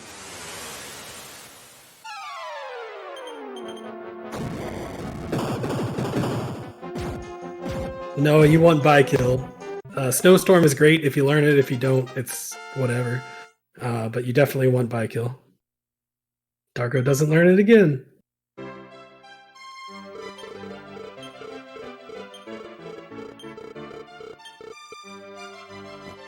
Okay, sarcasm's hard to tell over text. Pop? Hey, Pop got them both. We can continue playing the game.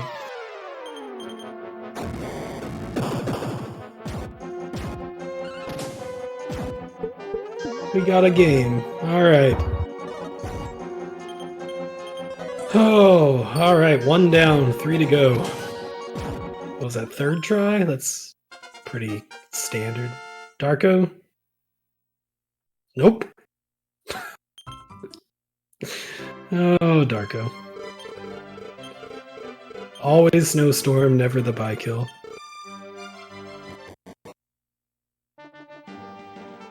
No, yeah, well. RNG manip in this game is, I believe, kind of possible, but not really done by anyone. Alright, so Pop has learned Bykill, learned heal more. Man, I can't talk. And he's going to continue on his journey to the town of Lancel. So in Lancel, we can find Gaia's Navel, which is this cave that goes underground. Looks like Darko finally learned Bykill. Congratulations. And he's going to be following Pop's suit here in just a second. So, alright, so in Lancel, there's a trial that you have to undertake. So you walk up to this priest, and he's going to be like, you have to prove your bravery, but only one of you can go at a time. So who's going to go? Well, whoever's in front's the one who's going to go. Well, this was before monsters, but yeah, same idea. So the Sage is in front, and she's going to go. She's got the most defense. She's fast. She can heal herself if she needs to.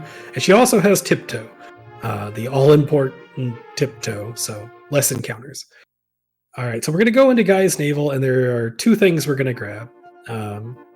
First off, we're going to grab the Gaia Armor, which is very good armor, which we'll use for like 3 fights, and then sell it. And the other one is another orb, which are the things we are looking for to continue on with this game. So Darko not too far behind Pop, heading into Gaia's Navel as well. Hactical making it back into the tower for a second grind. I think he got a few fights. He may have even got a metal slime outside, which is always nice. And Rod is coming up on his 21 roll as well. He's going to probably... Gaia's Navel is from Chrono Cross as well. A fantastic game that if you haven't played, you should play. Even better than Chrono Trigger. Let me throw my hot takes out on a public forum. Start an argument there.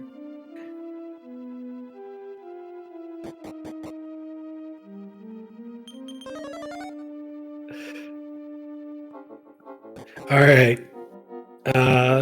So making our way through Gaia's Navel, gonna pick up.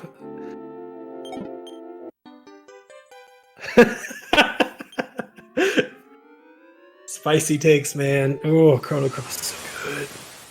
Chrono Cross is so good. So good.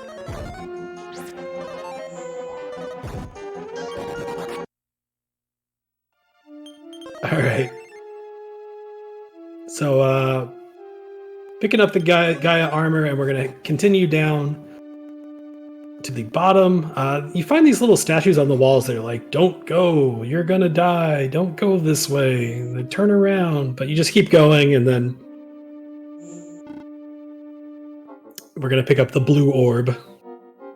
All right. Looks like Rod is getting ready to roll his buy kill as well. Like Darko made it to the blue orb first, and he's gonna head out of there and continue on. Agreed, Sarah. Best PlayStation soundtrack of any game.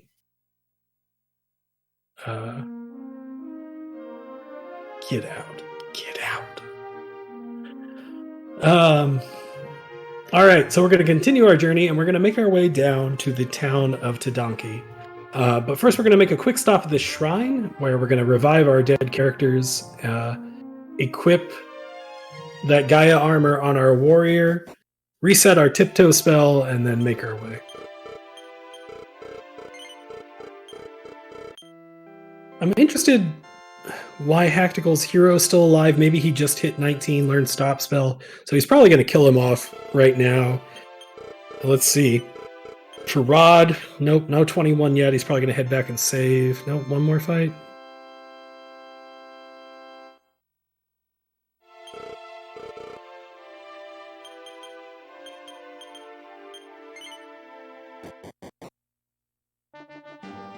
I don't, yeah, the donkey, yeah. All right, so the town of Tadanki is special in that, well, I'll let it, I'm not going to spoil the spoilers.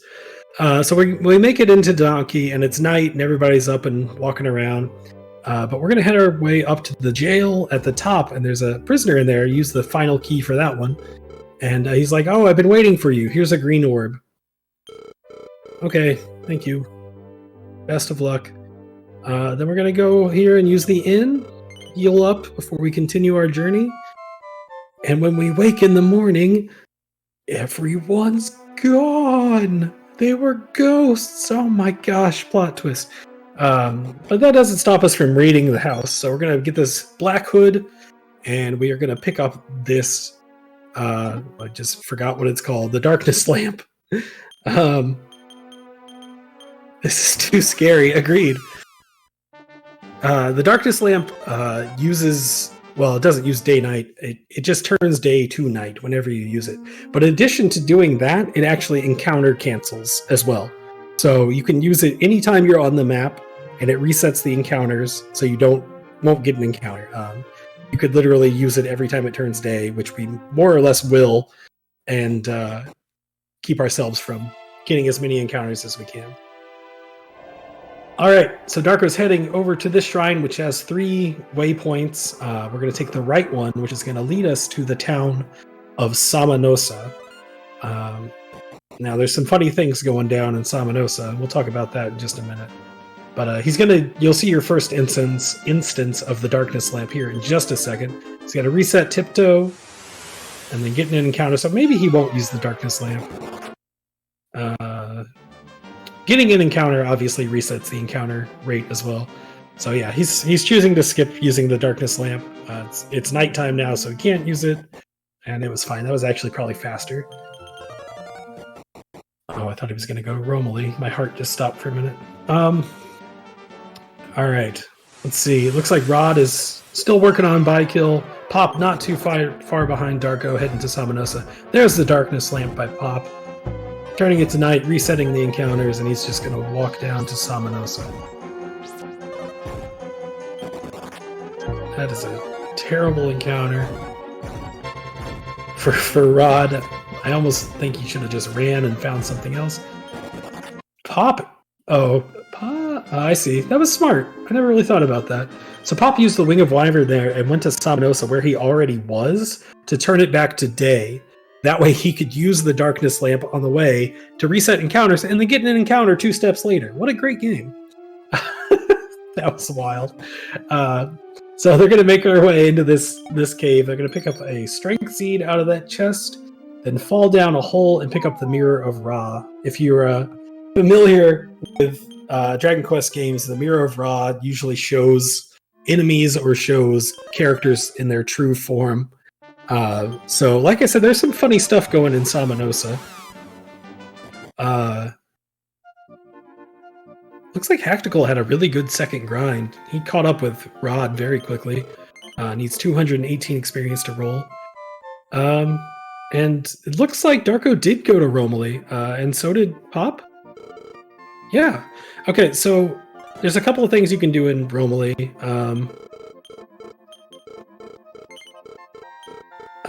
I actually need to wait and see before I talk. I'm guessing they're going to go raid the treasury. There's a couple of items you can get to sell for safety stuff, which looks like that's what Pop is doing. And I'm guessing Darko's going to do the same thing. There's the Assassin Dagger and the Expel Shield in the basement of the Romilly Castle. And we're just going to sell those for cash money later. All right.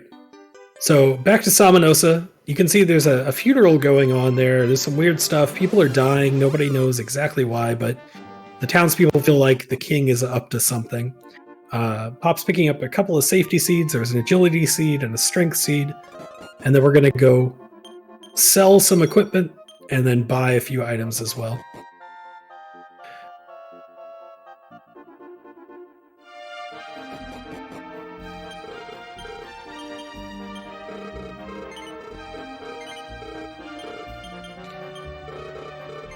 Alright, looks like Hactical got his buy kill. There's his Mage Warrior. Great. Rod is still working on his Mage Warrior. Looks like he's having some bad luck rolling buy kill. But, so we're going to sell some items, and we are going to buy a Zombie Killer, which is a weapon for the Warrior. And then we are going to buy 3 Dragon Shields for the 2 Warriors and our hero. Yeah, Hack is not far behind. He had a great second grind, it looks like, which put him back into 3rd place. Rod still rolling on buy kill. My God, that's just bad luck for Rod there. 50-50 chance. All right. So Pop finished his shopping, did his equipping, and he used the Lamp of Darkness to turn the town to night, and he's going to sneak into the castle. Speaking of the ship sprite, does anybody think it looks like the eagle from Super Mario World 2? Like, you know, the eagles at the end of the levels? When it's facing down, it looks like the bird, and I can't get the mental image out of my head. It's probably just me.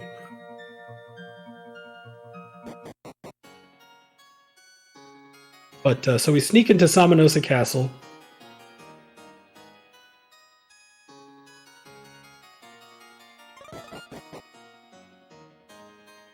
And we're going to head up to the throne room where the king is going to be sleeping. Now, we picked up that Mirror of Ra, and we're going to use it on the king, and oh my goodness, it's a boss troll. Alright, so boss troll is kind of scary. He does a couple of things. First off, we're going to cast the Increase spell, which increases everybody's defense power, and the two in front are going to use Stop spell and the Misstaff, which he got Stop spell to work, so that's great. So no more spells. Alright, so second off, we're just going to keep increasing. Whenever he does that big swing, he's got a chance to crit as well. So there's one way we can actually stop him from getting critical hits. And we're actually going to use Buy Kill on boss troll. So Pop just did it right there. So we're actually going to increase boss troll's attack power, but by doing that, he can no longer get critical hits. So anytime he does that swing, there's no chance at all. So we're going to throw a couple of more increases up to counteract the Buy Kill, and then we're going to start wailing away at boss troll. The Mage Warrior is then going to use Buy Kill on the hero and the warrior to buff their attack power. And if we can, we're going to try to get a Sap off, which lowers defense power on boss troll from the Sage. Sap is only 30% on boss troll, so it doesn't work a lot of the time. If it does work, it makes a big difference. Alright, Pop missed it there the first time. I'm not sure if Darko's even tried. No, he just tried there. Let's see if he gets it. Pop got it. Darko did not.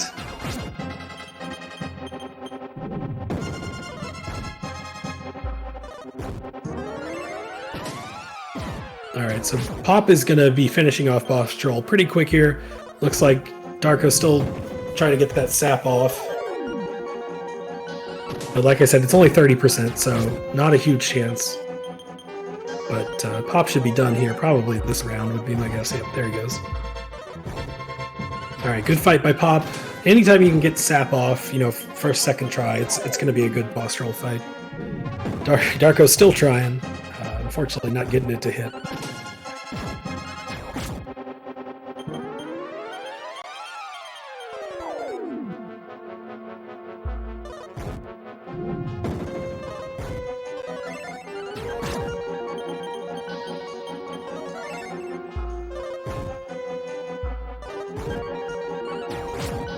Darko should be just about done.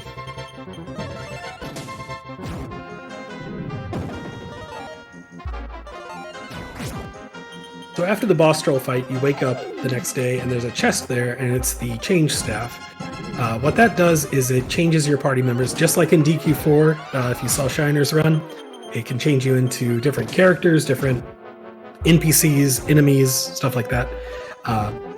Now we're going to head over to the Elf Town, which is this hidden village over here in the west.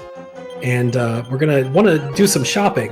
But in order to do shopping, you either have to be a slime or a dwarf. And Pop got the dwarf first try, which is great. So sometimes it can take 10, 12 tries to get. So he's going to sell some equipment to get some more money. And he's going to buy 2 sleep staffs, which, as you can probably guess when you use them in battle, this is the sleep spell. And then he's going to buy as many prayer rings as he can. Looks like he's just going to get 2. I thought he may have had more money to get... Oh, he did. Yeah, okay. There you go. So prayer rings restore MP, but they also have a chance to break every time you use them. And when they break, obviously, they're done. But the sleep stabs we're going to use for the rest of the game. They are incredible. If you're familiar with Dragon Quest games, sleep and confusion and stop spell, all the status ailments are great even against bosses. So sleep is so overpowered in this game that it works on so many things. Do they have... Okay, that's an interesting question. Pop is from Japan, so yes, he does. Darko is nearly fluent, I would say, in Japanese, so he's pretty close. Rod, I know, knows some Japanese. Hactical's the same. He knows some Japanese. I know 0 Japanese, so I just have it all memorized. So it's kind of personal preference or what you're able to do. Just takes practice. So don't if this game interests you as a speedrun, don't be put off by the fact that it's in Japanese, because all it takes is. I bet Darko knows French. I would 100% guess you're right. It just takes some practice if you really want to learn it.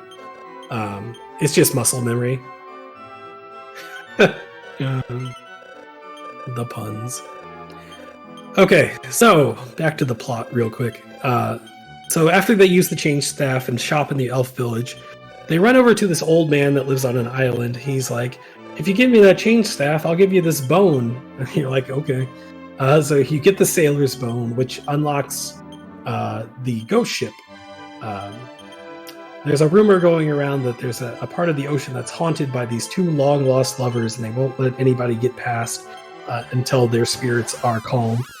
So you go on this ghost ship where the man died, and you get the Lovely Memories item. The Lovely Memories item is what calms their spirits. So you grab that, as well as the Strength Seed, and then you're going to head off to Cape Olivia, where we're going to do our best to calm the spirits of the long-lost lovers.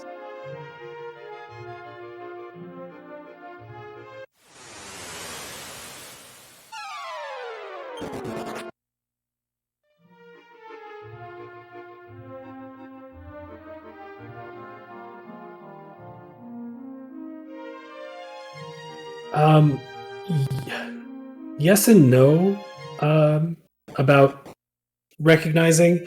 A lot of it is I know when I pick up this item, it's going to be in this place in my inventory, because you generally do the same thing every time, so you get the same results. That isn't always true, because you do get drops from enemies that can mess things up. So you do recognize. I usually remember the first and last character of a lot of the words, and that's how I do it. But it's different for everybody.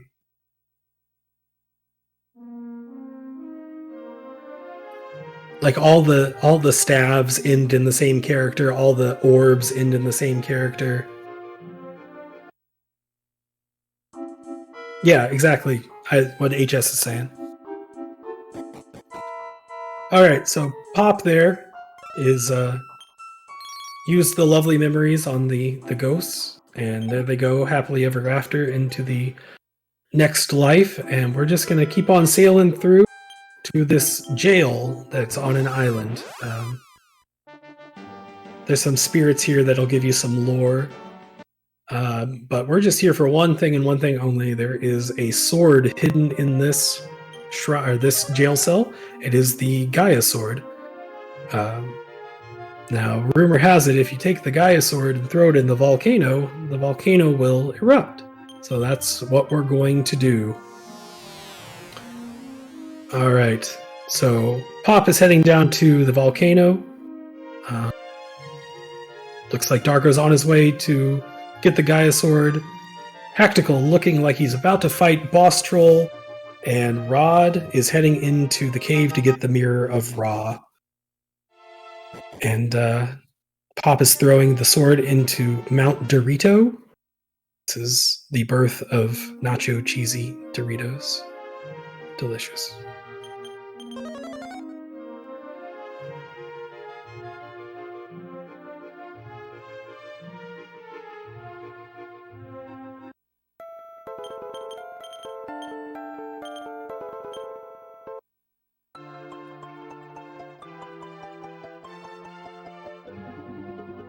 All right. Looks like Hactical got stop spell right first try, which is great. He's going to throw up some increases and then buy-kill Boss Troll to get rid of the crit chance, and then buy-kill his characters and start wailing away. Hopefully he gets sap early. Rod not too far behind. All right. So I'm looking over at Pop. He's heading toward the Necrogond. The Necrogond is a very dangerous area with some very strong enemies. And, I mean, this is a speed run, so we are underleveled. Luckily, we have those sleep staves, and most things here are vulnerable to sleep. So we're going to try to keep everything asleep while we kill them. And we do want to kill them. Pop is running away from that battle. I guess he decided he doesn't want to kill them. His hero is only 14, or sorry, his sage is only 14, and his mage warrior is only level 8 probably. So we're getting ready to fight some very strong bosses. So you usually want to fight a few fights here, but it's hard for me to question anything, Pop or any of these runners does, because they know much more than I. Yeah, the trolls do have a ton of HP, but they don't go down too slowly if you throw by kill up and punch them. All right, so we're gonna head into the cave to the Necrogon. There are 2 items we want to pick up in here. The first one Pop's about to get is the Thunder Sword, which is a very nice weapon. We're gonna give that to the hero. It also uses boom, bang in battle whenever you use it. Yonazun, and then the sword edge armor, which is a armor we will use for the rest of run. Just run. These guys are terrible. Mini demons, can't stand them. He got 2 sleeps though, so that won't be too bad. The other one is the sword edge armor. The sword edge armor, when the person wearing it gets attacked, 50% of the damage goes back to the person that did the attacking. So we're going to use that for the rest of the game. And then we're actually going to pick up another one at the very end of the game and give that to the Mage Warrior. Alright, looks like Hactical took down Boss Troll. I'm guessing Sap never hit. That seemed like a little bit of a long fight. But nobody died, and that's what's important. If anybody does die in that fight, it's not a huge deal. The Boss Troll doesn't give a ton of experience. And if you fight things in the Necrogond, you'll be just fine.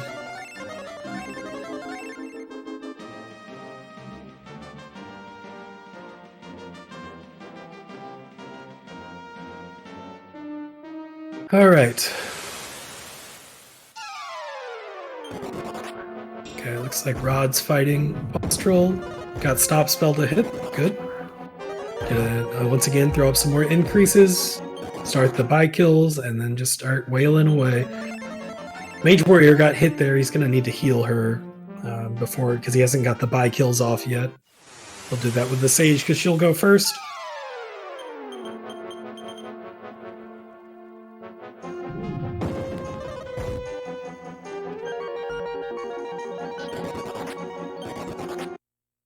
Tactical doing the classic change staff shuffle. 6, 7. There's the slimes. There you go. All right. So Pop is just about out of the Necrogon. He's got one little more section to go. Looks like he was going pretty well. There are some dangerous encounters in here. This is not a great one, but you can't expel them. Only got one of the expels to hit. That's unfortunate. The only reason these guys are a little dangerous is they can crit you, and that'll more or less one-shot most of your people, or at least take a nice chunk of damage off. All right, there they go. I love the expel animation. Zoop. Manic, I thought the same thing, which put me to not running this game for like a year, and then I finally just sat down and started doing it, and it's incredible how quickly you start to pick it up. It's just repetitive motions with your hands, basically, like do this in the same spot every time. So I mean, don't doubt yourself. Give it a shot if you're interested. All right, so Pop made it through the Necrogon, picked up the silver orb, and he's going to head over to Japan, where there's some more funny business going on. Looks like Rod's warrior got bopped. That's not good. That's a lot of damage down the drain. So this is going to be a slow fight. I need to keep my mouth shut. That's what I need to do. But Pop is back in this cave next to Japan, and if you can listen closely, you may hear some roaring going on in the background. which I always thought was a nice little touch, and it gets louder as you get closer. But down in this cave, oh my goodness, it's an 8-headed dragon with only 5 heads. So there's this dragon down here. This is Orochi. They'll hear it when Darko gets there. Never mind. All right. Whoopsies. All right. So this is Orochi. It's a 5-headed, 8-headed dragon. Strats are use Surround. Surround is Dazzle. Makes you hit less. We're going to try to put it to sleep. Pop got him to sleep right away. That's great. Sap him, kill the strong guys, and punch him till he goes away. It's not a very complicated fight, but it can get dangerous. Orochi just woke up there, so he's probably going to put him back to sleep. But Orochi has the ability to use Fire Breath, which can do like 35 damage to everybody. But that was a very quick fight from Pop. Very nice fight. So in addition to getting a little experience from Orochi, you're going to get the Orochi Sword, which we are going to give to our Mage Warrior. So now we have 3 attackers in our party. All right, now listen on Darko's stream. Listen for the roars. All right, so we follow the dragon through the portal, but the dragon's nowhere to be seen. But there's Himiko. Himiko, what's going on? As soon as we heal up, we'll find out. All right, Himiko's like, oh, you're the only one who knows my true form. And you're like, you won't tell anybody, will you? No. Well, then I'm going to stick you on a skewer. This fight basically goes the same as the first one, but instead of just having the strong fire breath, Orochi 2 has a weak fire breath because she's injured. It's kind of a nice little touch. But we're going to, instead of using Surround, we're just going to throw Increase up twice, so that the attacks do less damage. Kill our warriors attack, and Sage is going to focus on healing. And the fight's pretty simple. The only problem is, once again, if Orochi starts doing strong fire breath twice in a row, that can start to cause problems. But Pop looks like he's having a pretty easy fight. You want to see those physical attacks, so everybody can just start attacking. He used speed up there, and then all of his characters go last. Classic DQ.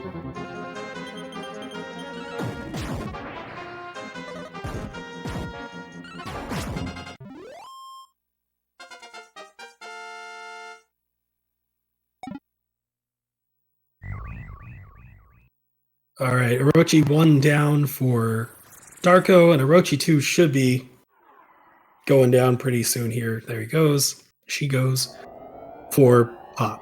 All right.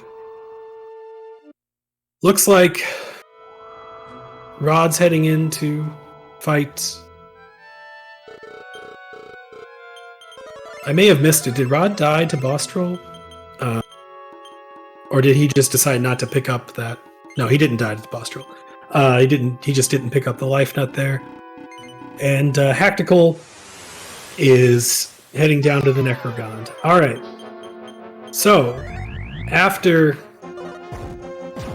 Orochi dies, there's another chest with the purple orb. So that is 5 of the 6 orbs. But where could the last orb be, chat? Well, I'll tell you. First off, we're going to head to Aliahan, hit up the inn, and we're going to get rid of our warrior, put him back into the tavern. He can have a little milk hang out. And we're going to take that merchant that we made oh so very long ago, and we are going to take her on a very exciting but very short journey. All right, let's see how Darko does here with Orochi 2.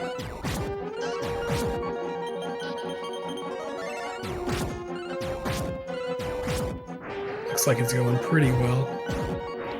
Alright, so we put our warrior back in the tavern, we pick up our merchant, and chat, you may be wondering, well, you know, you pick the female thief and the female mage because of the equipment, but why do you pick a female merchant? Does it matter? Well, no, it doesn't matter, but I've never seen anyone take a male merchant. I think it's because of the hair. I think it's just the pink hair. But anyway, we make our way up to this little bald patch, and there's a guy here. He's like, hey, I want to build a town here, but I need a merchant to set up a shop. And you're like, well, here's my merchant. Okay, well, thank you. Thank you for your help, merchant. No, you did a great thing. So the way the merchant town works is there are certain triggers. He didn't talk to... Oh, yeah, he didn't. Okay. There are certain triggers you have to complete for the town to be built. The first one is kill Bostrel. The second one is kill Orochi. And then the third one is just leave and come back in. I don't actually know if there's a third one or not. But so we build this merchant town, and it turns out that our friend the merchant is not the best leader. She becomes the mayor, and it's kind of a little bit of a scandal. She's very greedy, and then the townspeople are over here scheming, and they're like, hey, we should do something about this merchant. And they're going to throw her in jail. So they throw her in jail, and you leave and come back in. She couldn't fend for herself. And she's in jail, and if you go and talk to her, she's like, hey, I left something for you behind my throne. And it's the yellow orb. So that's all 6 orbs. Alright, Rod got Boss Troll down. Looks like Darko is on his way to the merchant town, and Hactical is going through the Necrogond. Alright, so Pop has all 6 orbs. And what do we do with those orbs? Well, there's this shrine up here on this island. And if you talk to the handmaidens, they're like, bring in the 6 orbs here, and the magical big bird will arise from its slumber and wake. You go to the bathroom. That sounds about right. Yeah, this is the only break in the whole run.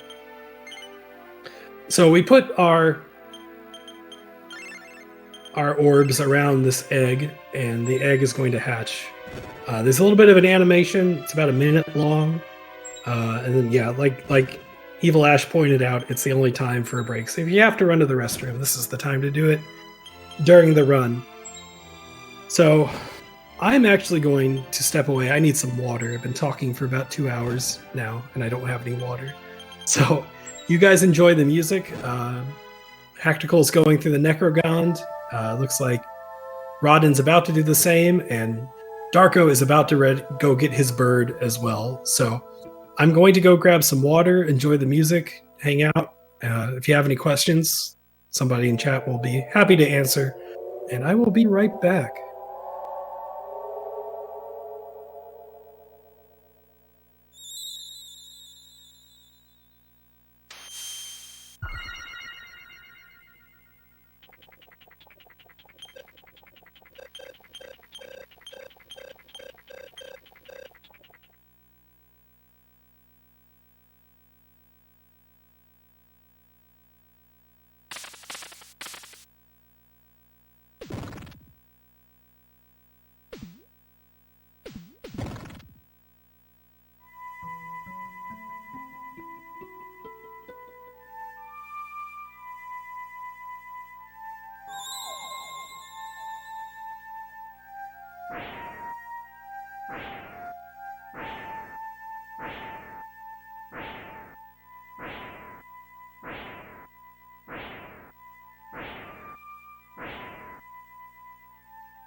All right. What is that fight, Hactical? Where is he? What is that fight? Oh, it's outside the Necrogon on the other side. That's terrible.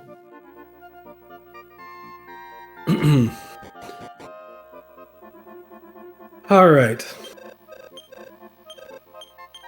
Yes, if you are interested in playing this game in English, there is a very solid English patch you can find out there. It's good. Some of the menus are a little different, but it still works anyway. All right, so we take our orbs, we get Ramia, which is the big phoenix bird.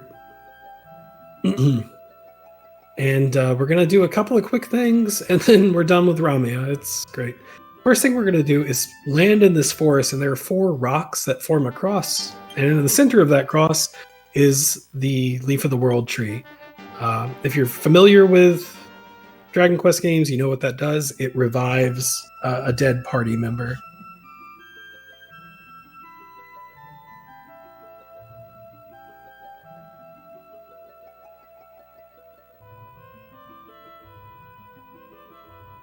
But you can only have 1 leaf in your party or in your inventory at a time. For the most part, there's one exception to that. But we're going to pick up the Leaf of the World tree, and we're going to go to the Dragon Queen's palace up here and talk to the Dragon Queen. And she is going to give us the Orb of Light. The Orb of Light is something we'll use at the very end of the game, and it's actually technically optional, but in a speed run, it's not optional. We'll talk about that a little bit later. All right, Hactical is on Orochi 1. And looks like Darko is getting ready to pick up his leaf and his orb. Rodnan is on the ghost ship, and Pop is going to everybody's favorite place, Baramos' castle. Now, if you remember from the very beginning of the game, Baramos is the archfiend that we were tasked to go and find and kill to save the world. So this is the big bad. Clear, chillin', Rodman. Alright. Orochi 1 is down for Hactical. Now, Baramos' palace, generally you don't get very many encounters. But some of the encounters are actually kind of dangerous. There's some mages, and those stone guys can crit you. But usually you just don't deal with them, you run away. Am I saying this is final boss? I'm not saying it's not the final boss.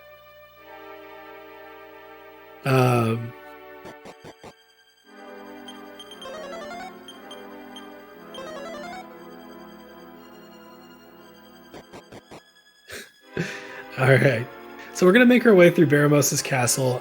There are a few treasure chests we're going to pick up. They are right here.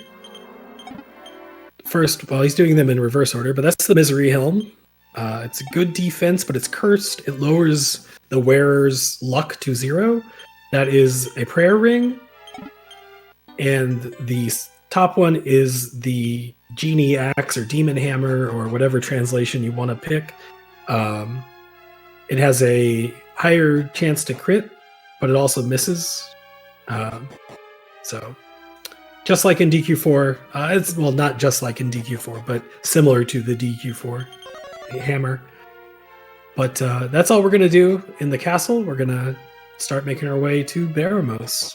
All right, let's check on our other runners. Darko not far behind Pop. He's going to go get those chests as well. Hactical fighting Orochi 2. Got some strong breath going on there. Just 1 though, so that's fine. And Rod is getting ready to grab his Gaia sword and head towards the Necrogond.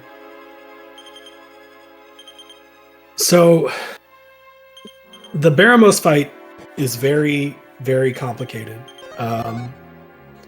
There's a lot of stuff going on, and I'm going to do my best to follow Pop. He's a very quick menuer, but I mean, I've done the fight enough that I'm guessing I could tell you what he's going to do for the most part. But the big things are, you want to stop spell him, you want to put him to sleep, surround him, sap him, bi-kill your characters, increase your characters, basically buff and debuff as much as possible. The first thing he's going to do is he's going to equip that Misery Helm and then use Iron Eyes. Iron Eyes is going to set up the attack pattern so that Baramos is in a spot where we can start to do work on him. So he throws up in a surround, hit, stop spell, missed. So he's going to use Blazemost, excuse me. But he's asleep now. So we got a chance to stop spell him again, get some increases up, stop spell, missed again. He's still asleep. Stop spell missed again. That's not good. You really need that stop spell. There it goes. All right, so stop spell hit. So Baramos just went from having about 8 attacks to having 4. So he's going to set pattern where he's going to attack, use Blaze Most, attack, use Fire Breath. The only really dangerous one there are the attacks and the Fire Breath. The spell is blocked, so it's not going to do anything. But we're just going to keep trying to put him back to sleep and then buff and debuff and start attacking. So Baramos is asleep. He's throwing up Sap. Sap missed. That's kind of crazy. Let's see. There he goes. Sap hit. Baramos is still asleep. He'll probably wake up this round. There he goes. He woke up. Pop's can start attacking. Now the thing about, and he's back asleep. This is a really good fight for Pop. The thing about Baramos is he does regen health. He regens about 100 HP every round. So if you get into a place where you can't attack him, you have to do some damage or you're going to lose ground. So the hero is probably always going to attack from here on out. He did wake up, but he's been doing a lot of damage, so he may just be going for this. Warrior's HP is really good. HP lines are all really good. He can tank that Flame Breath, and he's probably just going to go for it. Because the attack missed, he's got Surround up, so lower chance. He's going to use a spell, then attack again, so no chance of Flame Breath here. And there he goes. That was a really nice fight by Pop. Very fast, very clean. So good job. Good job, Pop. Let's take a look at what Darko's going on. Alright, looks like Darko hasn't gotten Stop Spell up. That's not great. And he's awake, still awake. Okay, there's a Flame Breath. That's going to really hurt. Oh, he used Iron Eyes. That was probably smart. So Iron Eyes takes 3 turns of the battle, and nobody takes any damage. So if you're in a spot where Baramos is about to use Flame Breath, you can Iron Eyes to skip it. All right, so he got him to sleep. Looks like he woke back up right away, unfortunately. Still awake, still no stop spell, but the spell missed. There, he's back asleep. All right, so he really needs to get that stop spell up. Unless he did, I may have missed it. No, there it is. All right, hit there. All right, so Darko's back in a good position. Baramos is asleep. He's stop spelled. He's going to start increasing by killing, sapping, all that good stuff. All right, Baramos woke up.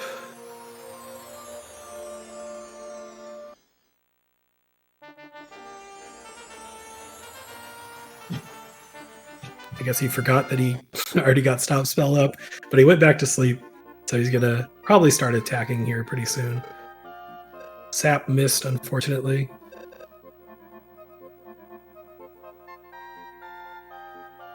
All right, so Pop defeated Baramos, and he's going back to Aliahan to tell the king all about it. Man, we did it, boys. Game's over. Speedrun over.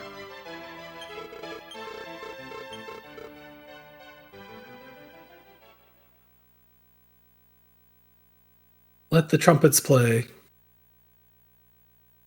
Fun fact, if you beat Baramos by yourself as a solo hero, he drops a Bastard Sword in this game, which is a really nice weapon. What's happening? Oh my gosh. Zap, hack zap, hack zap.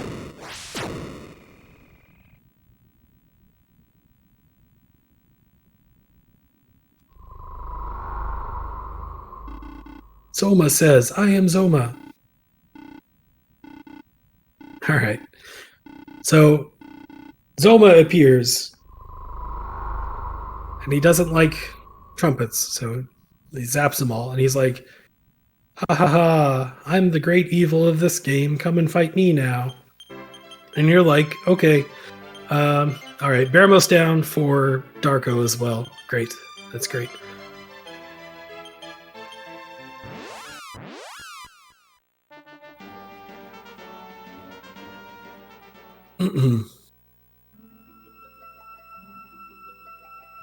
All right, Hactical just got his Ramia, so he's going to be heading to Baramos' castle here in just a few. And Rod is heading down to fight Orochi. All right, so if you talk to the king, I believe, or the chancellor, he says, that earthquake just opened up a hole over by Baramos' castle. You should go check it out. So you do, and you fall down the hole, and we're in the Dark World now. If you were here earlier for Lady Starbird's DQ1 run, this may look a little familiar.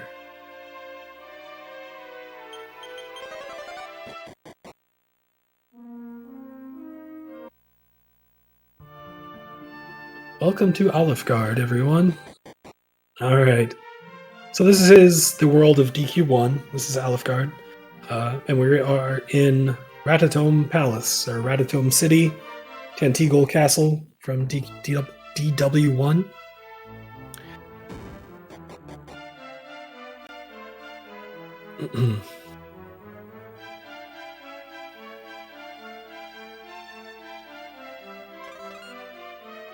And we're going to do a couple of quick things here.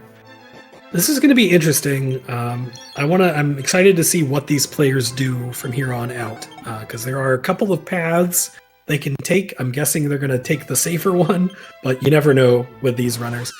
So Pop just picked up an agility seed and the Stones of Sunlight, one of the items we need to finish this game.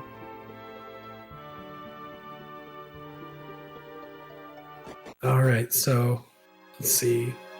Pop is heading into the Rocky Mountain Cave. There are a few things to pick up here. There's an optional prayer ring. I don't think he's broken any prayer rings, so he'll probably skip that one. But we're going to pick up the... Oh, goodness, my brain just... The devil armor and something else, and we're just going to sell it. I just blanked on what it was. All right.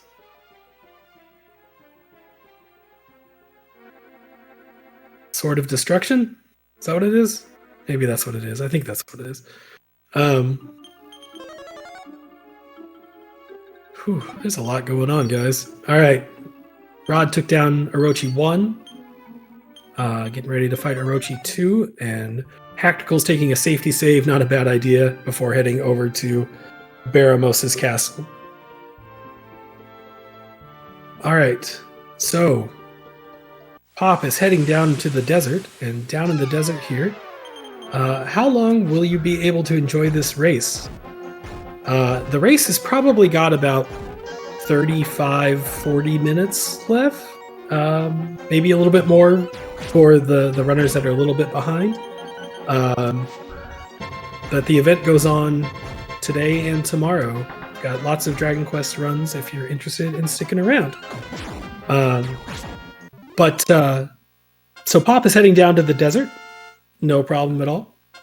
And yeah, Rod had some very bad luck with the grind and learning by kill. That put him behind quite a bit, unfortunately. So let's see. Pop is heading to Domdora, which is Hawk's Nest, but it may look different than the Hawk's Nest you're familiar with, because it hasn't been rampaged by the Dragon Lord yet. Now, there's one very important item we're going to pick up here, and that is the Orichalcum. Now, what does the Orichalcum do? Well, if you've played other Dragon Quest games, specifically 11, you probably know. We can use that to make a very nice sword. Well, don't know if that's a joke, but this isn't a randomizer. Let's see. So, we grab the Orichalcum. Oh, this is interesting. Darko is actually doing King Sword skip. Oh, buddy. Classic Darko. Alright, so you're seeing the two paths here. The King Sword, which is the strongest weapon in the game, you have to have the Orichalcum for, which Pop just picked up. Darko is choosing to skip that. It is about 3 minutes faster, but you significantly less damage. He went back to Portoga and picked up the Sword of Seduction from a girl there who I can't remember. Her boyfriend was cursed by Baramos, and she's just thankful. And so she gives you the sort of seduction, which we're just going to sell for goodies a little bit later. But so watch Pop and Darko. There's going to be some different stuff going on from here on out. So it's going to be interesting. And we're going to take a quick moment to focus on Hactical. He's getting ready to fight Baramos. So let's see how he does here. I'm not going to go over the tech again. Just remember, stop spell, lots of sleep, buffs, debuffs. Just enjoy the show. Yes, Pop and Darko are basically neck and neck. Pop is taking a little bit of a safer route. Darko, the not so safe route, but yeah, they're about the same place. All right.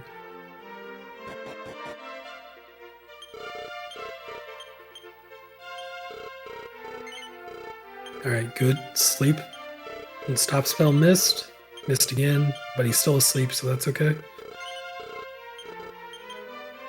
Still asleep. Stop spell missed. Stop spell missed. That's real bad. So real quick, Pop and Darko, there's going to be a little bit differing in the shopping here. Pop is going to pick up a Sage's Staff, which uses Heal More whenever used in battle. He's also going to pick up the Water Flying Clothes for the Sage and another Sword Edge Armor for the Mage Warrior. He also went up and sold the Aura Halcum to the blacksmith upstairs. And after you sell it, you just kind of go back and this King Sword's for sale. So we're going to buy that, sell the Zombie Killer, and pass the Orochi Sword on to the Sage. And so everybody's got a little bit of a better weapon now. Darko, on the other hand, didn't pick up the Aura Halcum. So he sold that Sword of Seduction, bought the Water Flying Clothes, bought the Sword Edge Armor, and that's it. Picked up the Fairy Flute as well, hopefully. Never want to forget the Fairy Flute. Looks like Hactical's having some trouble with Baramos. He had to use Iron Eyes again to reset up. I don't know if he still hasn't... Yeah, he still hasn't gotten Stop Spell to hit, which is just crazy. That's unbelievable that that's still missing. Unbelievable. That is just terrible. He can't get Sleep to hit. Can't get Stop Spell to hit. He's using Explode. Oh my goodness gracious. Why won't it hit? Why won't it hit, boys? Oh my gosh. Had to throw out another Iron Eyes because he wants to get past this Flame Breath. Oh my goodness, I'm literally on the edge of my seat. This is a rough fight. All right, come on, Stop Spell. You gotta hit. All right, Chaos Mist or Explode. Please hit. This is just unreal. Oh, thank you. It finally hit, but he's in a rough spot. So he was gonna Iron Eyes, but he doesn't have the MP to do it. So here's the question: does he have the Prayer Ring on the hero? I don't think he does. I think he passed it off, so he can't restore his MP. So he's trying to figure out something to do here. This is a bad situation. All right, see what he did. Didn't get the sleep. Good. This is probably the safest thing to do. He's just going for that sleep, but he's going to run into Flame Breath here. All right, nobody's dead. Oh, nope, Sage is dead. That's bad. He's going to burn his leaf. This is bad. This is not good.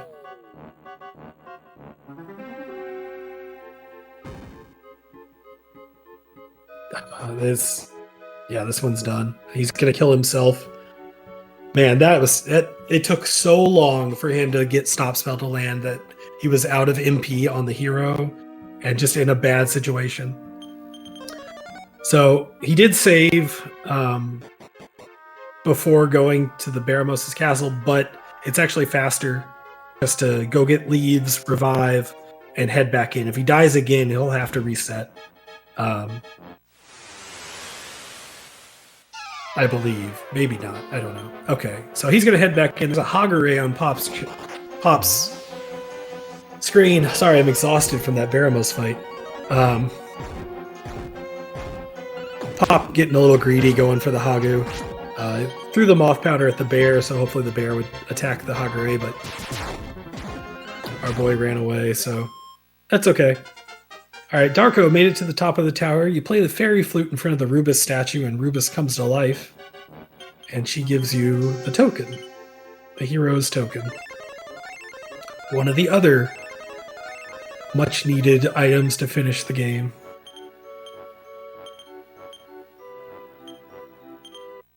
But Pop is right behind him.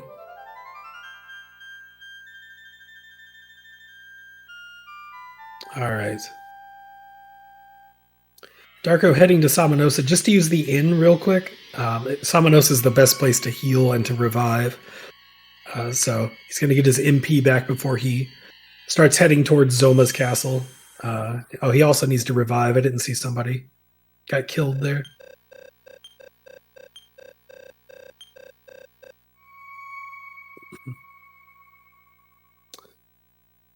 I mean, Darko has the better PB. I don't know if I would say it would be a major upset. Darko's time is, I think, like 6 minutes faster than Pop's time. Darko is one of the best in the world. I mean, not that Pop isn't, don't get me wrong, but they're both great runners, but Darko's got a little bit of an edge, I would say.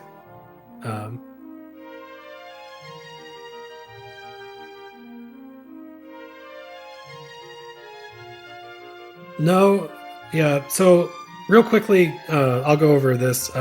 So Darko's time, he has a 2:38.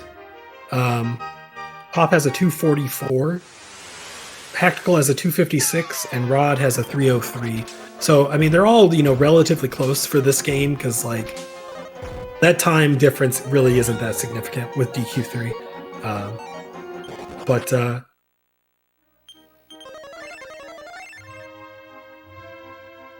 Yeah, Poexel, you're probably right there. Darko's more of the reset grind kind of guy. Pop will finish runs more or less no matter what, which in the race situation may give him a little bit of an advantage, but how many years to grind out the 2:38? I think he said he's been running this for like 4 years. All right, so let's see what's going on. Yeah, all 4 of these runners are top tier runners. Don't let the PBs throw you one way or another.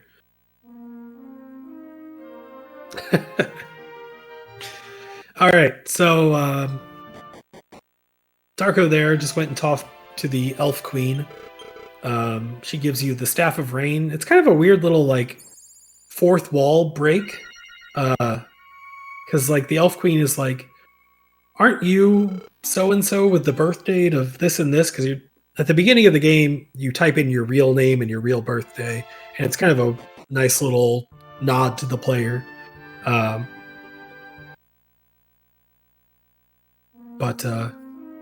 So you get the Staff of Rain, you've got the Stones of Sunlight, you've got the Hero's Token, and you take them to the shrine right next door, and the priest there gives you the Rainbow Drop.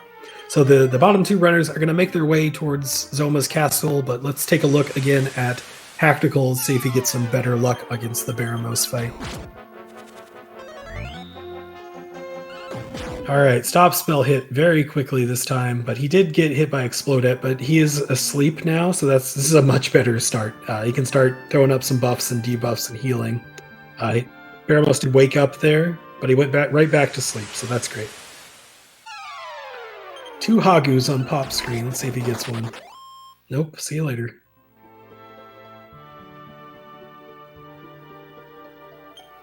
Alright, Baramos is awake, but he is...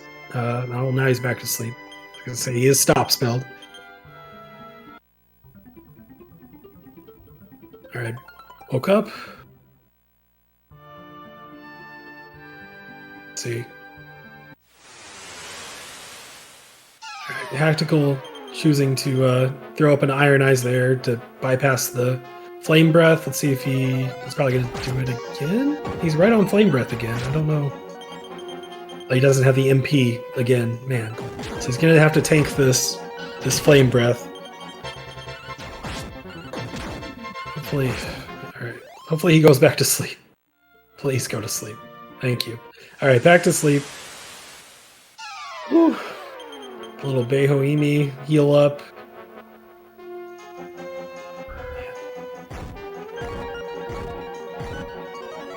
All right, woke up. Back to sleep. Good. All right, this is going much better. Those king trolls down there on Pop's screen know Bashirura or Limbo. So really want to avoid fighting them if possible, or put them to sleep as quickly as you can. Alright, Baramos is awake. Okay, good. Just one. Go to sleep. Please go to sleep. Here, went to sleep. Alright, so he's in a position where he can start attacking now. He's going to throw up sap, get the defense down. Baramos woke up. So he's going to probably try to put him to sleep with a couple of characters and attack with the other ones. Woke up, back to sleep. Very nice. All right. Hactical is in a good position now. He should be okay. Just got to keep watching, see if he wakes up or not. Woke up that turn, so he'll probably cast sleep a couple of times. But like I said, he does regen HP every round, so you got to keep attacking. All right. I think he's on Flame Breath, but he went back to sleep, so that should be about it for Baramos there. Woke up, but he should be just about dead. Hactical's probably just going to power through. Oh, another sleep. Woke up, back to sleep. All right, Baramos is done. Much better fight for Hactical. All right, GG Hactical. All right, let's take a look at our boys in Zoma's castle. All right, looks like Pop and Darko are fighting. Oh no, just Pop. Pop is fighting the Stone Guardians. So you walk into this room and there's no exit. The door locks behind you, and you hear a voice that says, "We are Zoma." Oh boy, that's that fight. The 3 Archmage fight is terrible. That's for Darko. They all use Explodet. I mean, this is bad for Darko. Stop it, run. Oh, sometimes lucky. All right, so the Stone Guardians, there are 2 of them. There are 3 fights. The basic strategy is Warrior and Sage put them to sleep. Mage Warrior uses buy kill on the hero, and then you attack. It's not a hard fight, but they do have a chance to crit you if they're not asleep. So putting them to sleep is probably the most important part. Alright, both asleep for Pop, both asleep for Darko. And we got Rod on Baramos. Alright, let's take a look at another Baramos fight. Okay.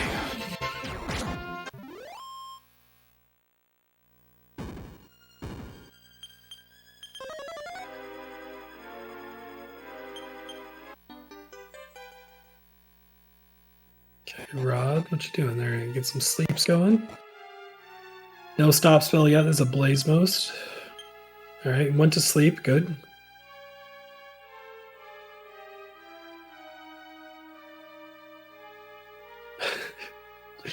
Everything is a disaster, but I'm having fun. DQ3 in a nutshell.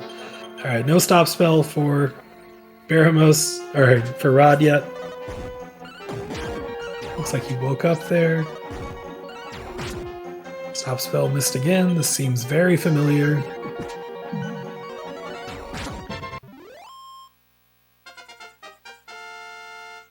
Rod is playing very aggressively, which is great.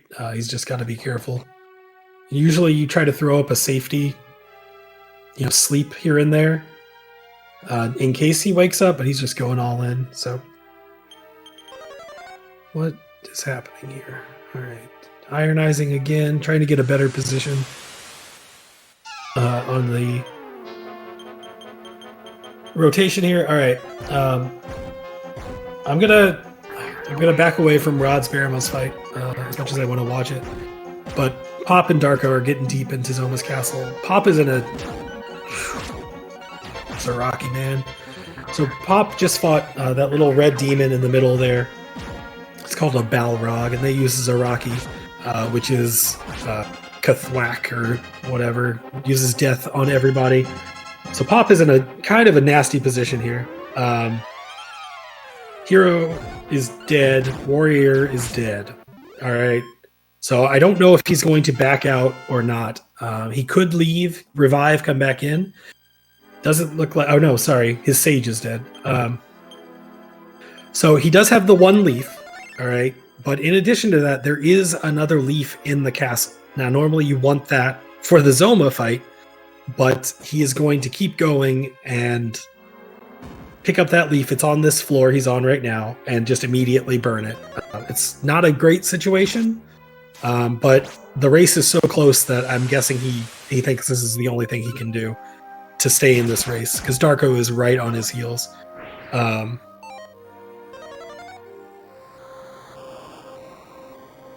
All right, so this is Ortega. We found Ortega. He's still alive somehow. Gosh, Darko is getting nasty fights. The Stone Giant 2 Archmage fight is nasty.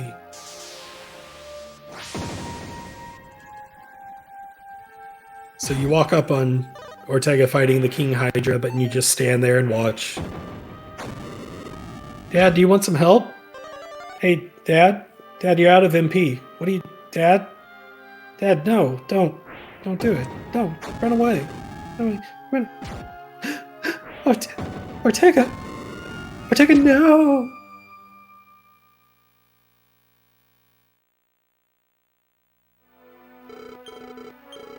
And Ortega's like, tell my son I'm proud of him. And you're like, I'm right, Dad. I'm right here.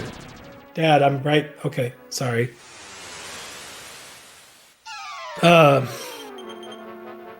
Okay. So, sorry for my bad melodrama there.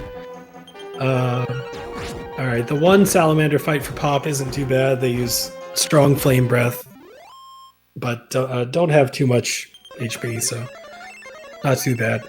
Rod is still battling Baramos up there. Let's take a look at what's going on there. And then I'm probably going to have to just stop watching him and focus on the bottom two. So there's a little treasure room. Oh, buddy, this could be real bad. Alright, stop spell hit both the Balrogs, so Pop will be fine. Another Zaraki would have ended his run if he had lost somebody.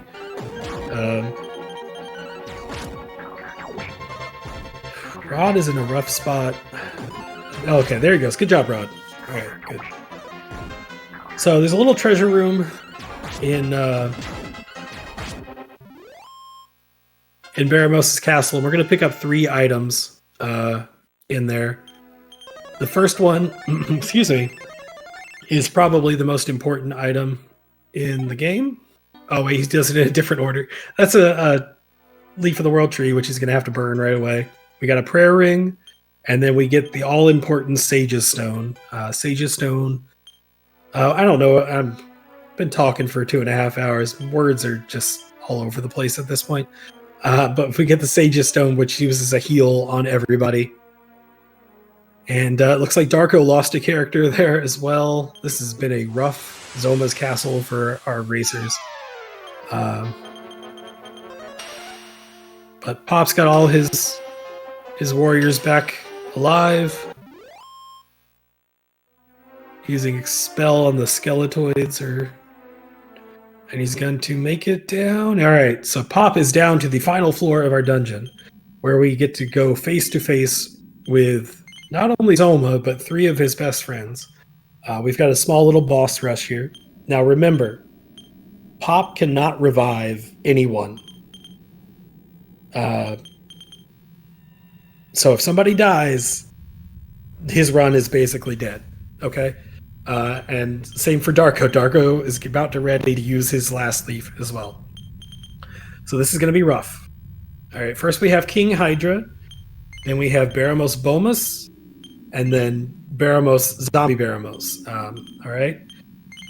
So we're going to have a little chat with Zoma, and then we're going to get into our fight with King Hydra.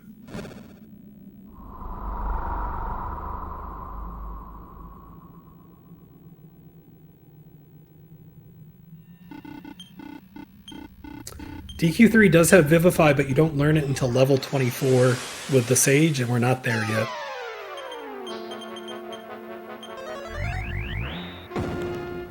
Or is it 20? It might be 26. As I look at the levels, and she's level 24. Normally you have to get like 2 Hagare to learn it.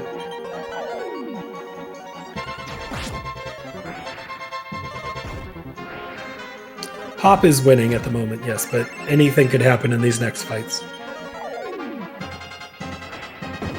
Alright, so King Hydra is a pretty straightforward fight. The Sage is going to be using the Sage's Stone appropriately. Most of the time, you're going to sap him, use By-Kill on your fighters, try to put him to sleep if you can, and then just kind of wail away at him. It's not too bad of a fight, especially after the first round. Basically, if you don't get the increases off and he attacks your Sage twice, that's about as bad as it can get. But Pop seemed to be okay there, so the fight may take a little while, but it's not a tough fight, and he'll be moving on to Baramos Bomus here in just a second. Now, Baramos Bomus is probably the toughest of the 3 fights before Zoma. He can attack up to 3 times. He can use Flame Breath, Explodet. He can attack, and he can use Explodet 3 times in 1 round if he wants to, and that's real bad. So we'll see what happens here. There's an Explodet and a Flame Breath. And another Explodet. It's a really bad start. We do have that Sage's Stone, so the warrior is basically going to be using the Sage's Stone the whole time during this fight. He did defend there with the Mage Warrior and the Sage. Just to play it safe, smart move. Another 3 attack round. That is rough. He's probably going to have to do the same thing. He does have that Sage's Staff. I mean, he doesn't have to attack 3 times. I just want to point that out. Alright. He's still not in a great spot, but a little bit better.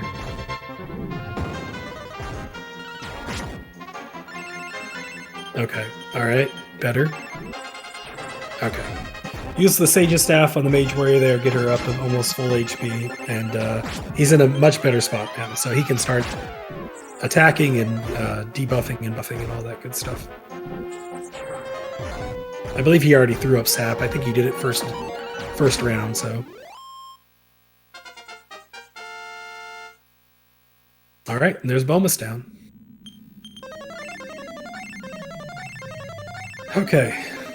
King Hydra's down for Darko, Bomus is down for Pop. Only 1 fight is separating these 2 guys right now. And then we have Zombie Baramos. Now, Zombie Baramos has 0 agility, so he always goes last. So basically what we're going to do is we're going to turtle for the first, 4 or 5 rounds.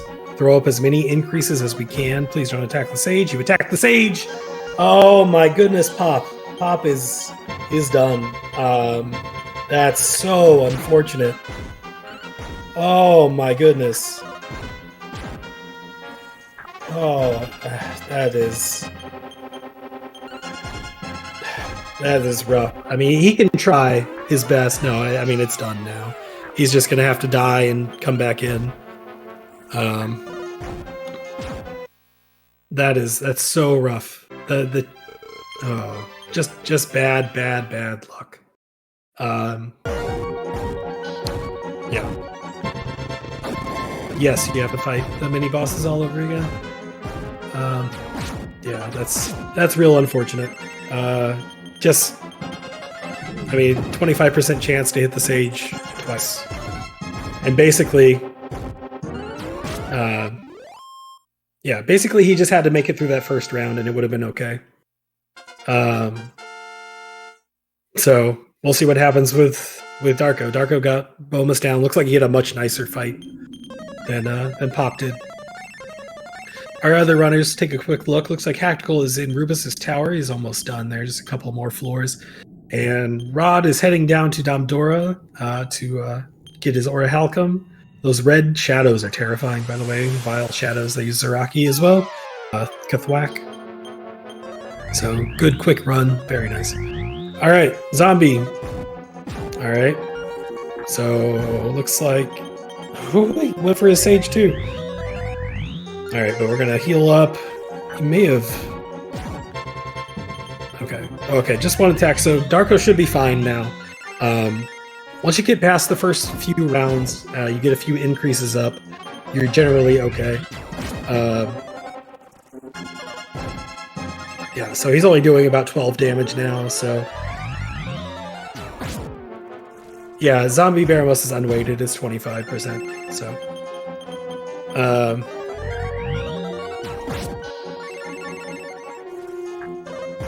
Alright, so Darko is going to finish up this fight, shouldn't have any problems.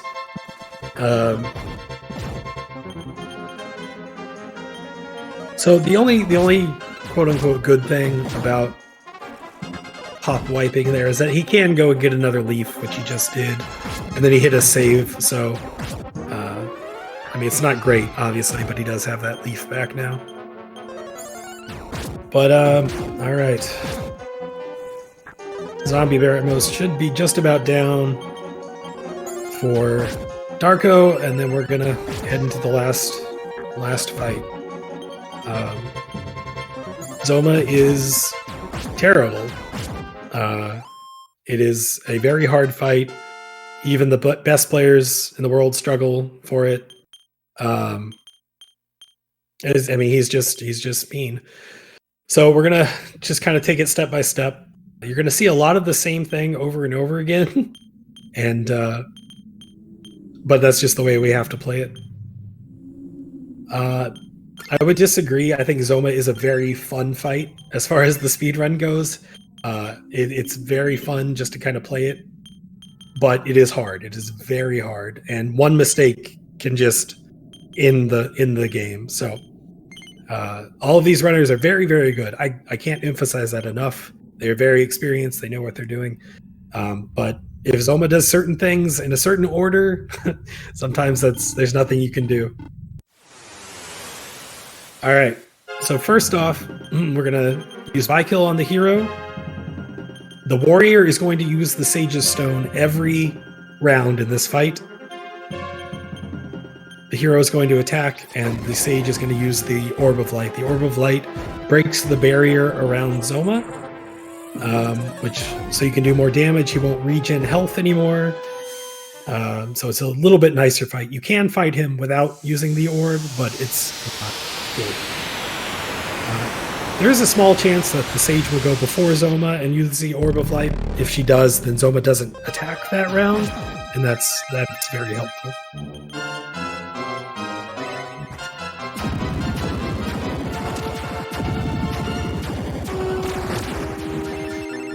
So Zoma does basically 4 things. He has Icy Breath, which is the strongest thing he can do against everybody. Like that. He can attack and hit one character for major damage.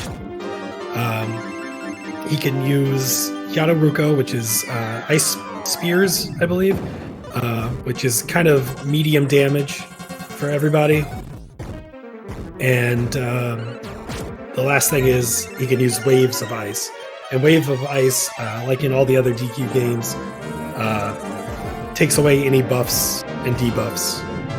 So, not the hero. Okay.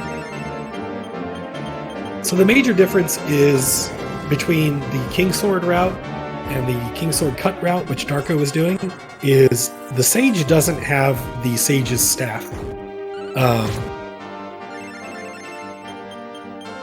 So she has to actually rely on MP to heal. Alright, double physical, which is terrible, but his Mage Warrior was defending there, so okay.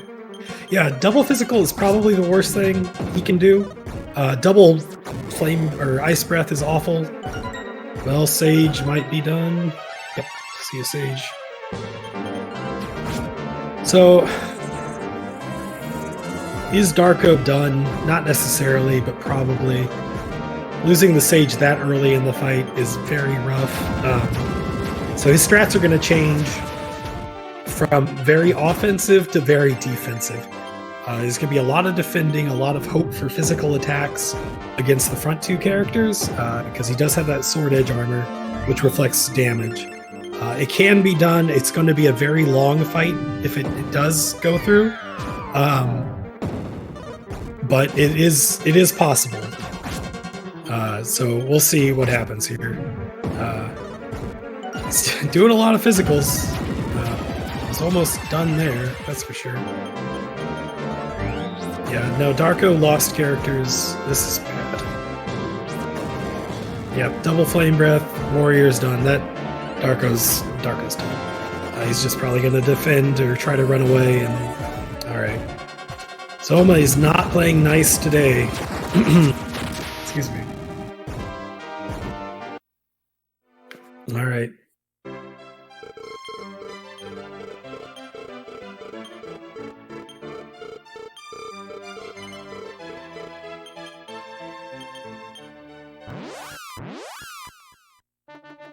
Now, Shiner, Zoma doesn't regen if you use the Orb of Light. You can definitely win with 3 characters. Like I said, it's just a slow fight.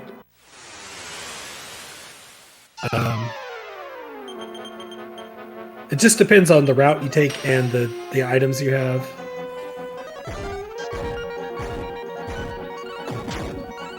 But yeah, the Orb of Light cancels his regen, so... There's a Hagu on Hactical screen. Get him. Get him. Got him! Oh, got a Hagu. Big money. Look at that 10k experience for Hactical. Pop did not cut King's Sword, just Darko.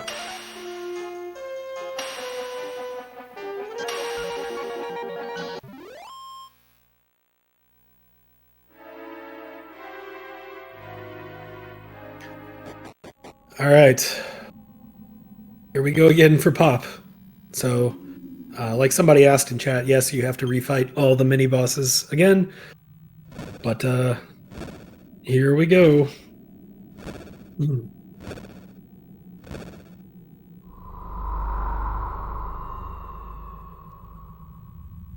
Soma's speech is a little different here. I don't know exactly what he says, but he's like, "Oh, you're back? Okay, well, here we go again."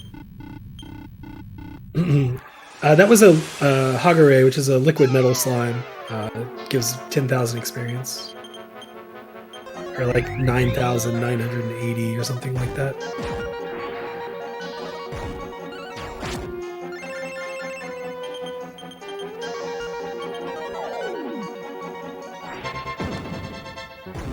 Alright, so we're back to King Hydra.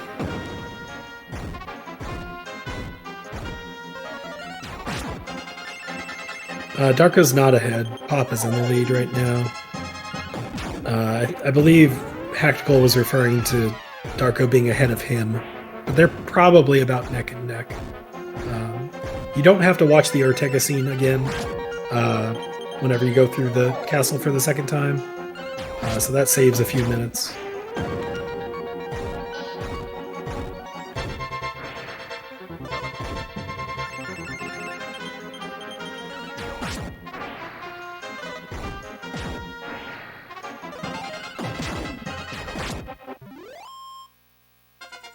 Right, and no Granite Titan fights, yeah. And no chests. You don't have to pick up the chests again. So, yeah, Darko and Hactical are pretty close, I would say, to being neck and neck. Darko might be a little ahead, but it'll be close. Alright, let's see if we can get a better Bomas fight this time for Pop. Alright, Sap hit. We got an Explode hit. An attack. And another attack. Much better start. Nobody died. He's going to have to defend and then heal the Mage Warrior with the Sage. Double. Okay.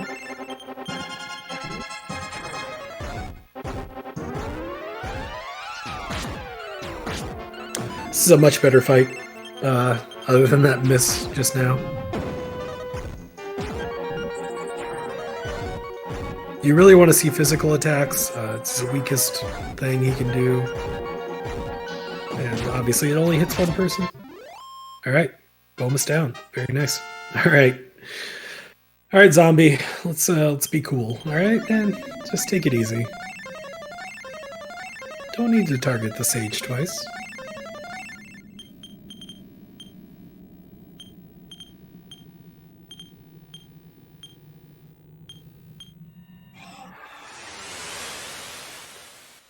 Alright, so once again, for Zombie Baramos, the strat is just get your defense as high as you can, as quickly as you can, and then he's generally a piece of cake. Dude? Okay. Let's not do that again.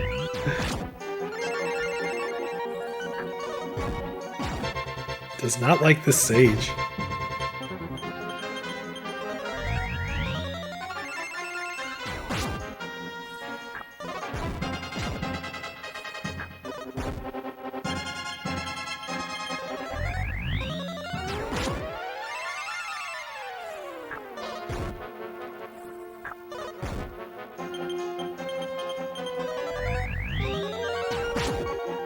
Alright, Pop's fully set up. He should be fine from now on.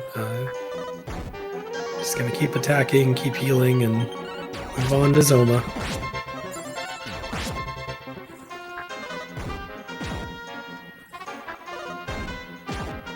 Alright, looks like Rod has reached the top of the Tower of Rubus. He's going to get his hero's token, then make his way down to get the Staff of Rain, get the Rainbow Drop, and he's going to be on his way into Zoma's castle. Hactical is on the second floor of Zoma's castle, making his way through, and Pop is right on his heels, making down the secret staircase. Alright, but like we said, Tactical's gonna have to watch that Ortega cutscene. Pop does not, Darko does not. So Darko will be taking the lead here in just a second. But let's take a look at Pop, getting ready to face Zoma this time. He's using his life nuts. So like I said before, using life nuts affects your level up. So we want to use them at the very end here to get the people with the low HP to a better HP. So we've been picking them up and just saving them, and then we use them all at the very end there. Basically, you want your warrior and mage warrior to be about 300 HP, and then the sage and hero to be about 200 HP. I didn't see his exact lines, but I know his warrior's HP was very good, so we'll see where he is once he gets into the fight. But here we go. Zoma. 335 on the warrior. He's got really good HP lines. So by kill the hero, Sage of Stone with the warrior, attack with the hero, and Ward of Light with the sage.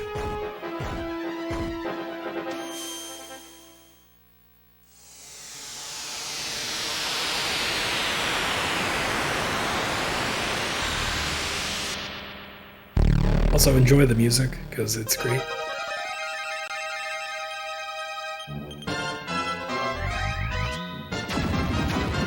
Wave, it's fine. Double wave is great.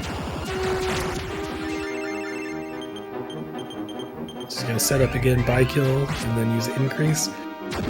Now, okay, you can lay off the waves a little bit, but thank you.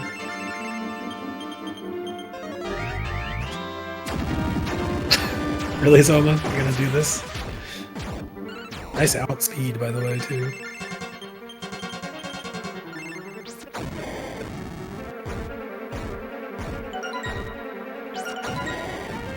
Double breath is bad.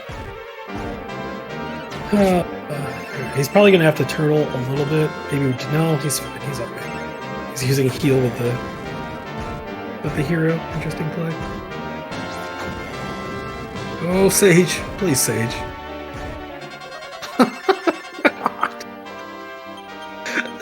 Oh no. I mean, he still has a leaf, so he's not done yet. Alright, back in this. Everything's fine, guys. Everything's fine.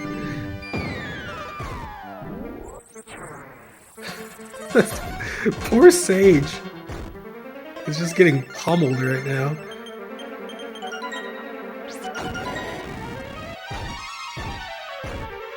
And Zoma went first. That's great. Alright, Way of Ice. That's good. We needed that.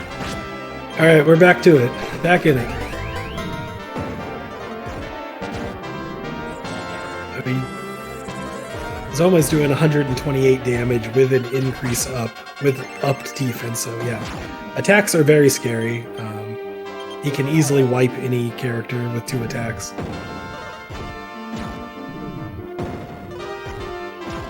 Alright, maybe he didn't have an increase up. We had double attack on the Mage Warrior there, 73, 75. Dude, calm it down. Calm it down. Nice Kaishin. Right, there's the sap. It's a shame he didn't have the sap up when he got the Kaishin. Kaishins are critical hits, by the way. I don't know if I said that. Big damage, 210. Very nice.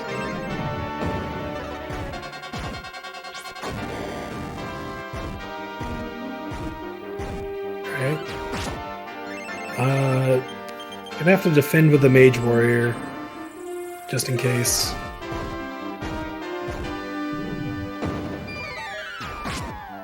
Nice miss, Zoma. Throwing up another increase, but then we got Wave of Ice, so we're back to the start. But HP is pretty good. Shouldn't be too much a problem. Have to defend with the Mage Warrior again, maybe? Yeah. And Sage. Probably smart. Oh, Hero. Alright, that's fine. Probably defend with Hero this round. Oh no, it's just Sage's staffed him. Alright. No, don't do it. Okay, alright. Okay. Okay, Zoma. Okay. Take it easy, man. Take it easy. Alright. That's a good wave. He needed that wave just to recover a little bit. Got an increase up.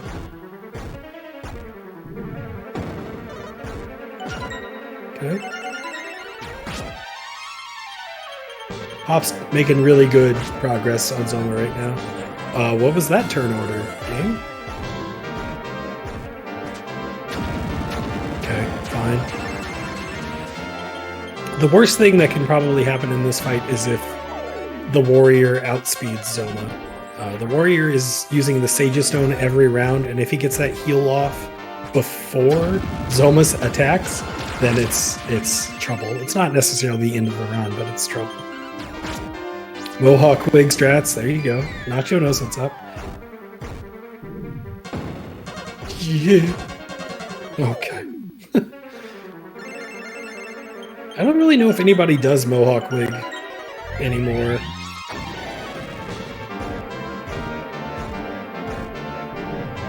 Alright, I'm guessing Hop is getting pretty close to being done, but he's in a kind of a scary spot.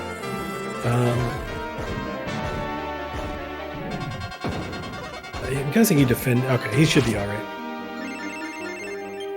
Defend again with the Mage Warrior healer. Got outsped, but it shouldn't be a problem. I'm expecting Zoma to go down here just about any second.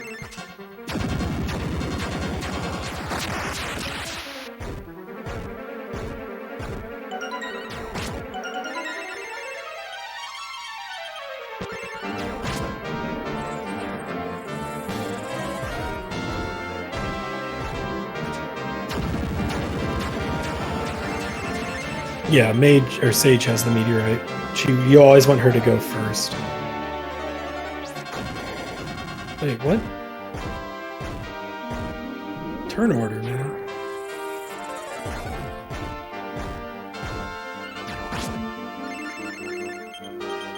He's gotta be almost dead. I wasn't counting damage, but he should be just about dead.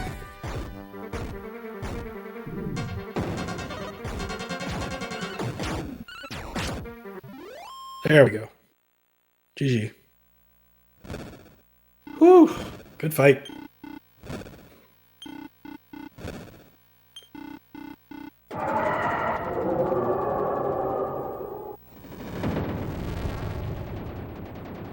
That was a long fight, but I mean, he did what he had to do to survive. So congratulations, Pop-san. Very well played.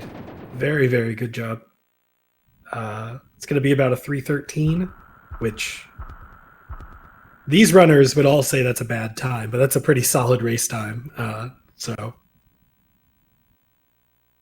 very nice run. As with all Japanese speedrun, Japanese RTAs, time starts on a reset of the console and time ends at the end after the credits. So timer still runs. We've got to do a little bit more. But Pop's run is basically over.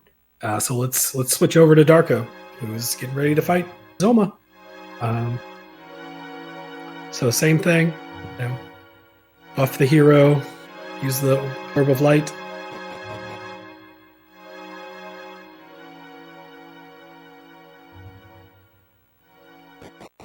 Zoma does the same thing every time for the first round. Icy breath into counter hero.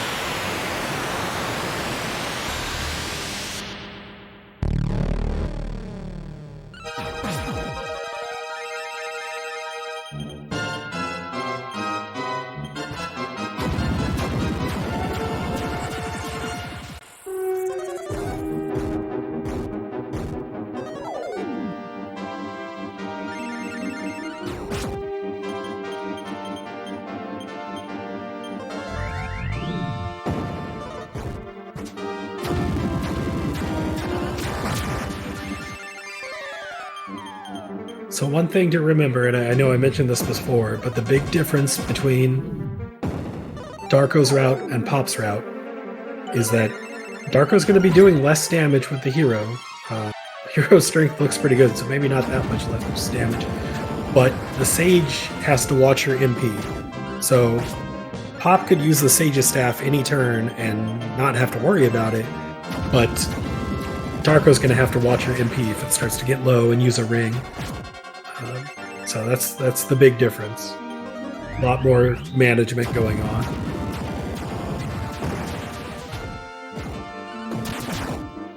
Nice guy, Shin.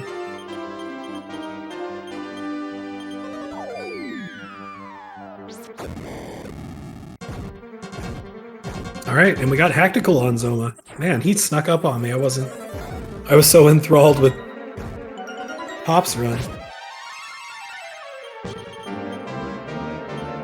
If Darko has a bad fight, Hactical could easily creep by him here.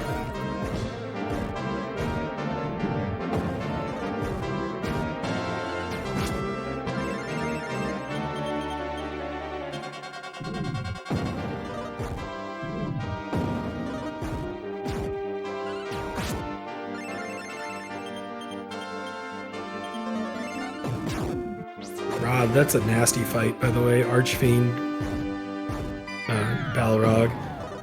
Because if you kill the Balrog first, then the Archmage, will revive the Balrog and you just have to start over.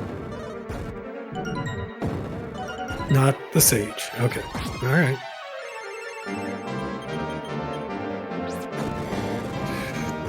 Someone first.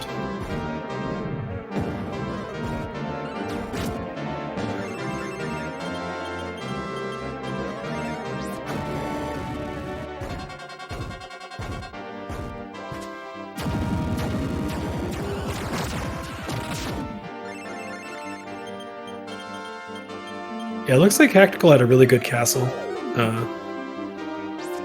I wish I kind of missed his boss rush. But it must have gone pretty well, too.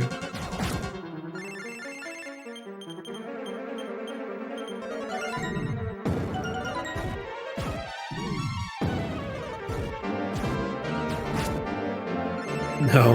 Hactical uses a retro tank.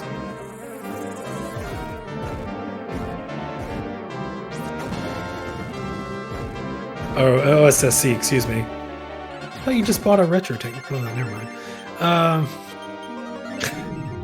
Focus on the game. Alright.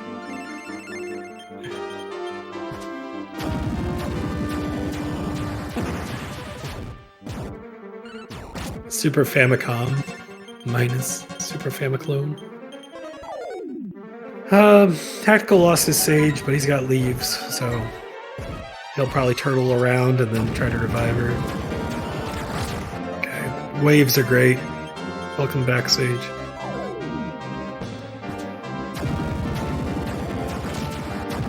Double wave for Darko, fantastic.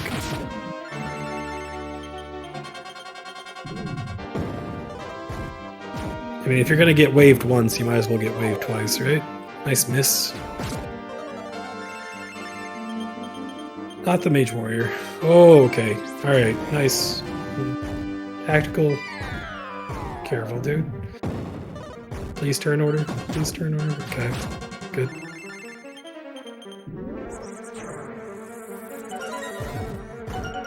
So, Darko lost his Sage. I don't know if he has a leaf or not. I would guess yes. He does. Good.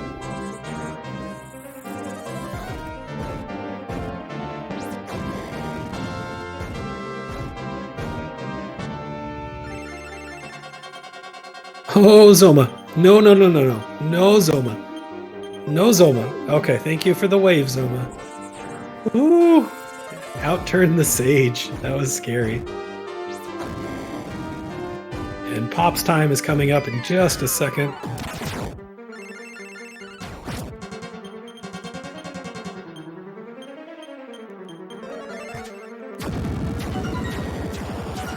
Whenever the music stops, I can't hear it. But alright, so that's time for Pop. It's like a 3:12, 58, 59, someone there. And there goes Zoma for Darko. Very good fight. 3:12:53. Very nice. Good run, Darko. Or sorry, Pop. Darko's going to be about a 3:19.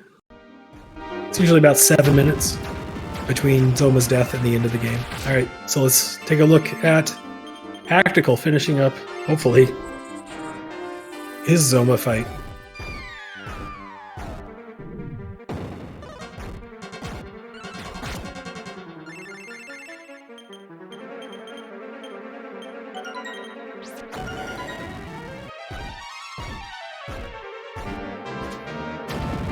Okay.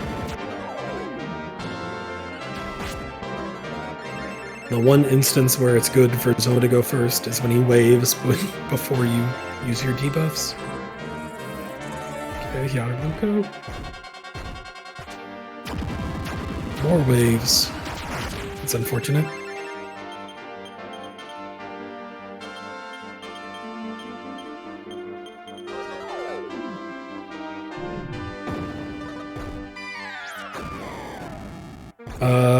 Sage is a little in danger here. Oh, exact damage. Come on. Oh, Zoma. Why you gotta be like that?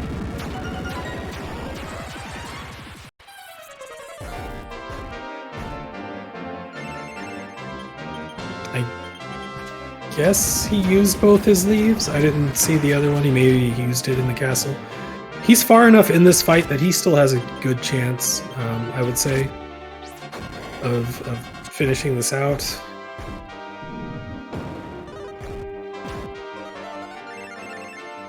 He's really going to be playing it safe with the Mage Warrior, basically defending every round. Hopefully Zoma targets her when he physicals. Oh, there we go. GG. Good fight, Tactical. Way to play it out.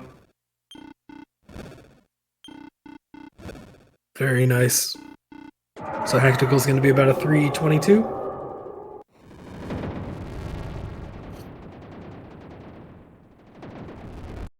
And like I said before, like these times are respectable for a race setting. Like they'll be upset with their runs. They're going to tell you how bad they were, but they weren't bad. They all played very well. All right. Let's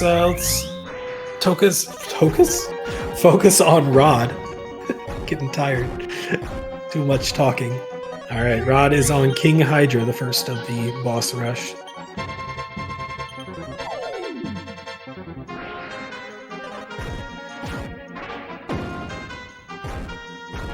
I'm tired, Tyler.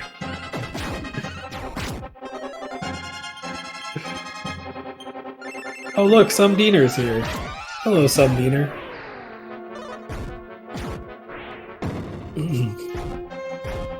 It's not past my bedtime. My voice is just tired. Actually, it kind of is past my bedtime. All right, King Hydra. I'm guessing he's all set up. It looks like he's doing all right.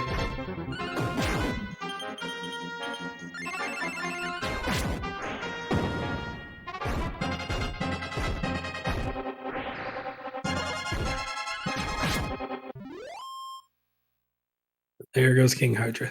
All right. I will not fall asleep during your run, Countess. I promise.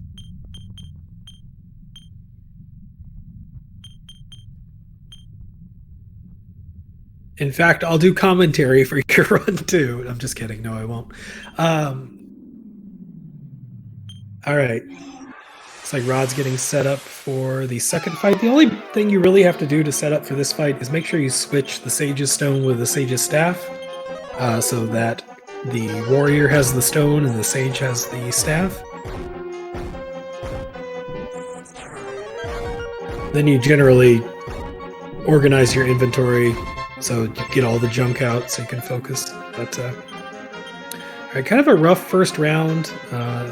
Rod is going for it. He'll heal his hero there. Good turn order. Warrior's HP is a little shaky here. If he does another Explodat could have been an issue.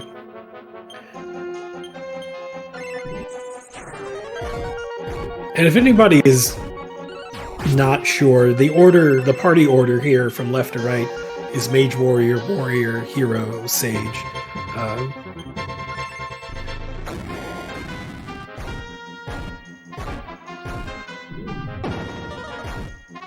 Okay, nice attack. Explodat.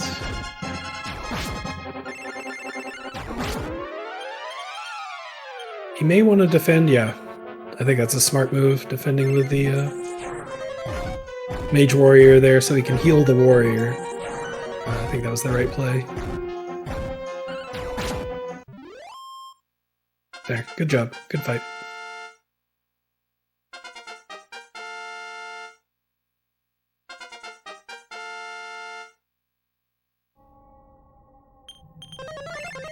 Yep, make sure you guys follow all of these runners.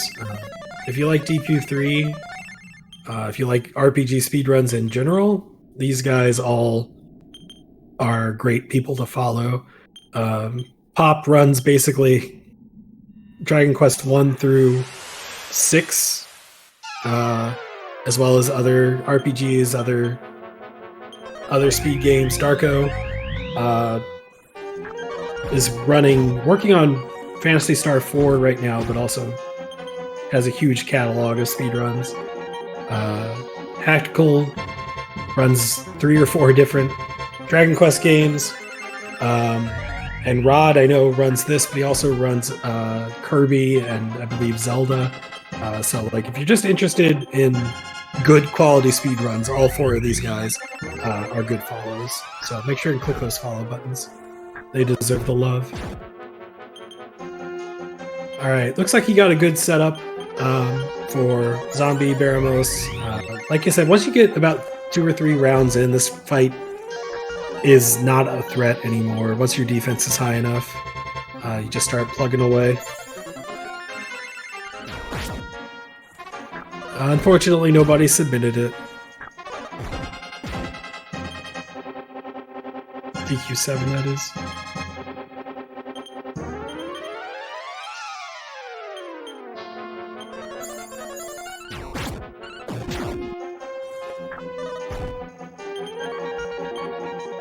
Hey, thanks Big D.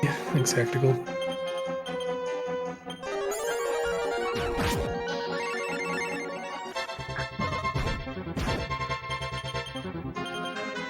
Alright, so Zombie Baramos should be just about finished here.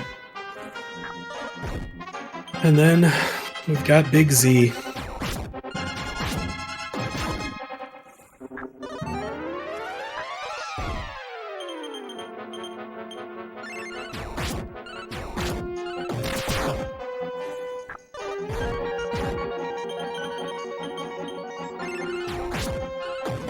Too late for coffee. Sorry. Alright, zombie, you're done. See ya. Okay. Here we go.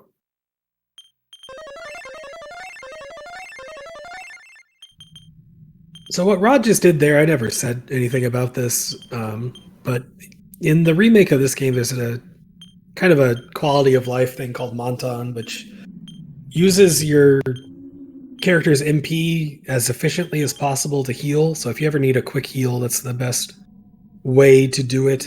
It's very nice. He's going to throw the Rockstar Ring on the Mage Warrior, just a little added defense. He's going to use his life nuts to get some extra HP.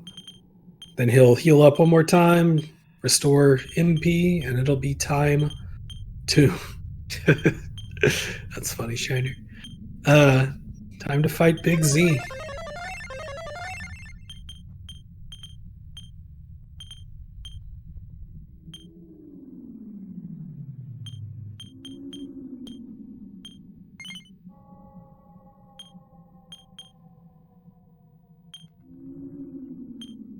Oof. All right, well...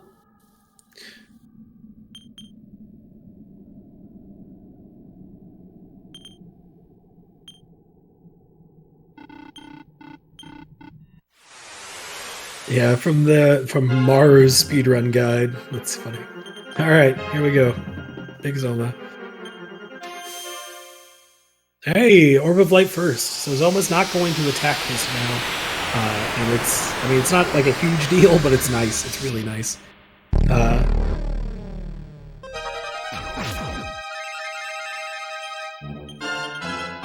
It gives you a couple options. You can increase in sap and get ready to deal some more damage, and then he uses Waves of Ice and it doesn't matter. Fun game.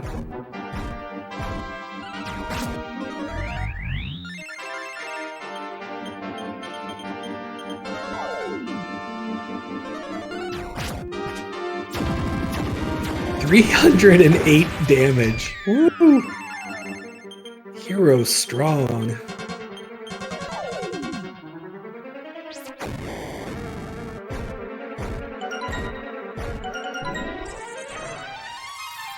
Alright.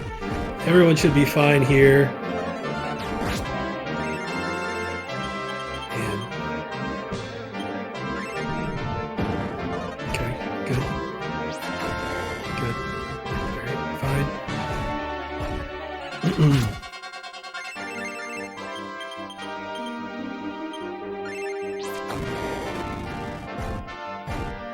He defend? Yeah, he defended. Okay. Play.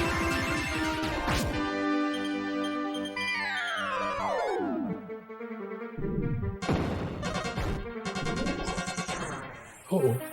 Okay. You really never want to see those physical attacks on the Sage. She is pretty brittle compared to the rest of the team. An attack and a Flame Breath sometimes can just be enough to knock her out. Well, what do you know? An attack and a Flame Breath.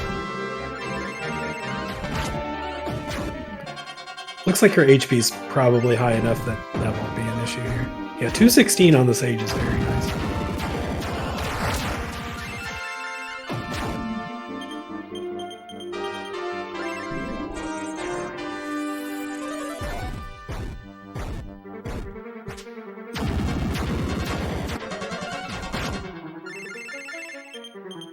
Got the buy-kill off before the attack, that's nice, even after the wave. Sap, another wave. My goodness, Zoma, please. Please stop.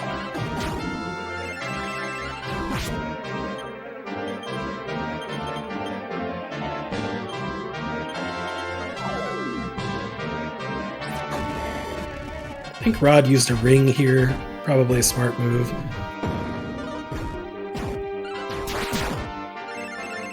Nice Kaishin. Yeah, okay. Okay, wave is very nice there. That's kind of scary. Warrior's HP is a little... so that's fine. Warrior is always the priority in the fight, keeping them alive, because obviously he has the Sage's Stone, and he's keeping everybody else alive, so...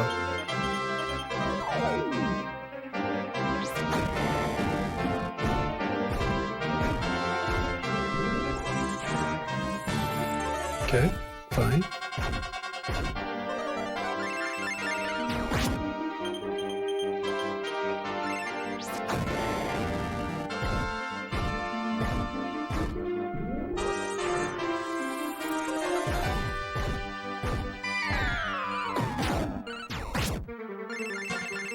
$308.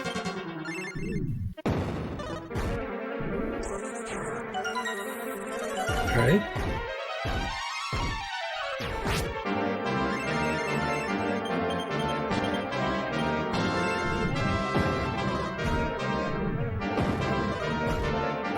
Please no? No, hero. He's got leaves. Should be fine. Just play it safe, yeah. Smart.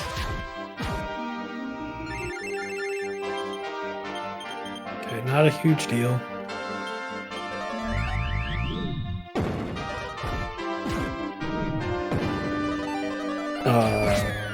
Okay. Nice miss.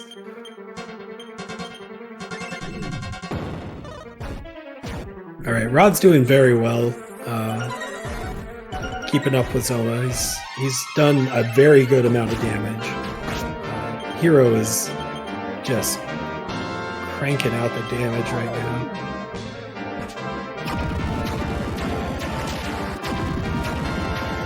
Double wave, wonderful.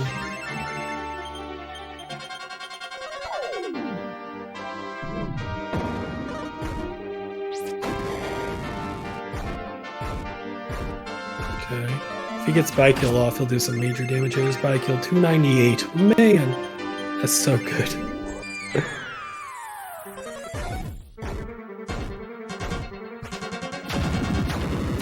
Yeah, wave. I mean, that's fine. There's Zoma. GG, Rod. Well played.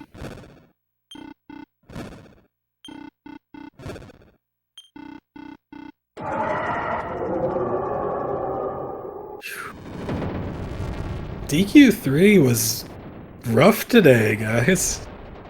But these runners pulled it through.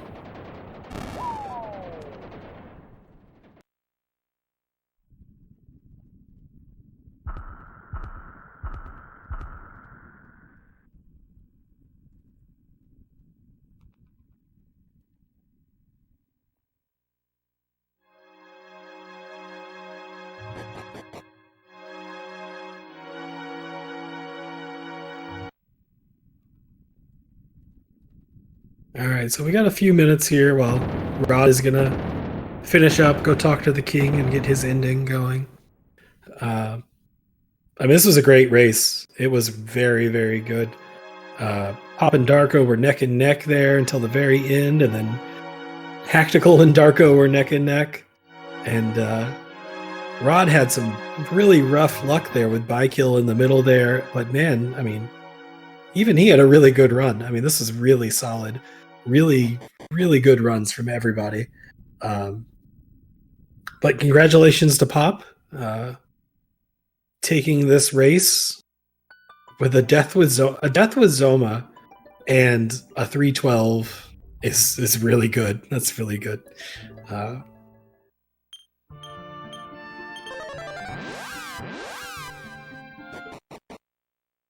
Once again, make sure you guys follow all of these runners.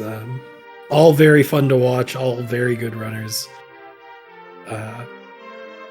Yeah. Even though Pop is a Japanese runner, I mean, he always, every time I'm in his stream, he always says hi, and he's very gracious, and I always feel welcome, even though I have no idea what anybody's saying.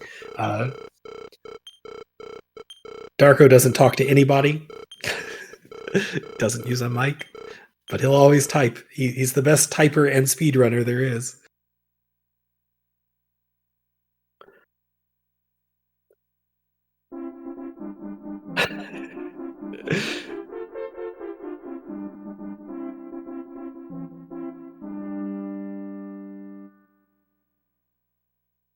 Hactical is one of the most kind speedrunners there is out there.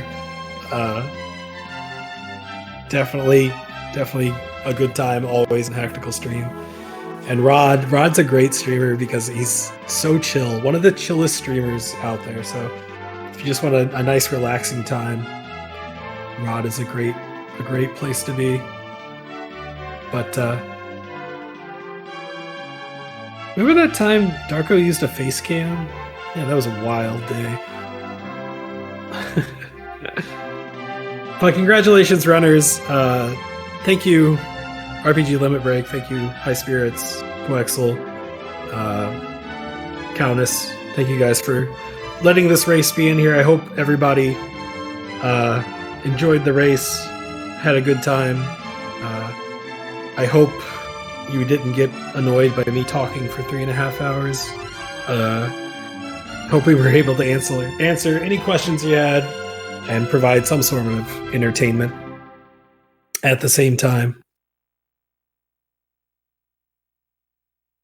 But yeah, I'm gonna shut up. You guys enjoy this music because it's fantastic.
All right, thank you, Shadow Killer, for commentating this run.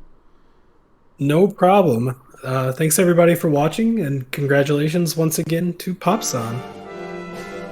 Oh yeah, congrats, and thanks to the runners for doing this. Coming up next, we're going to have some Dragon Quest Monsters 2 on the PlayStation from the Countess.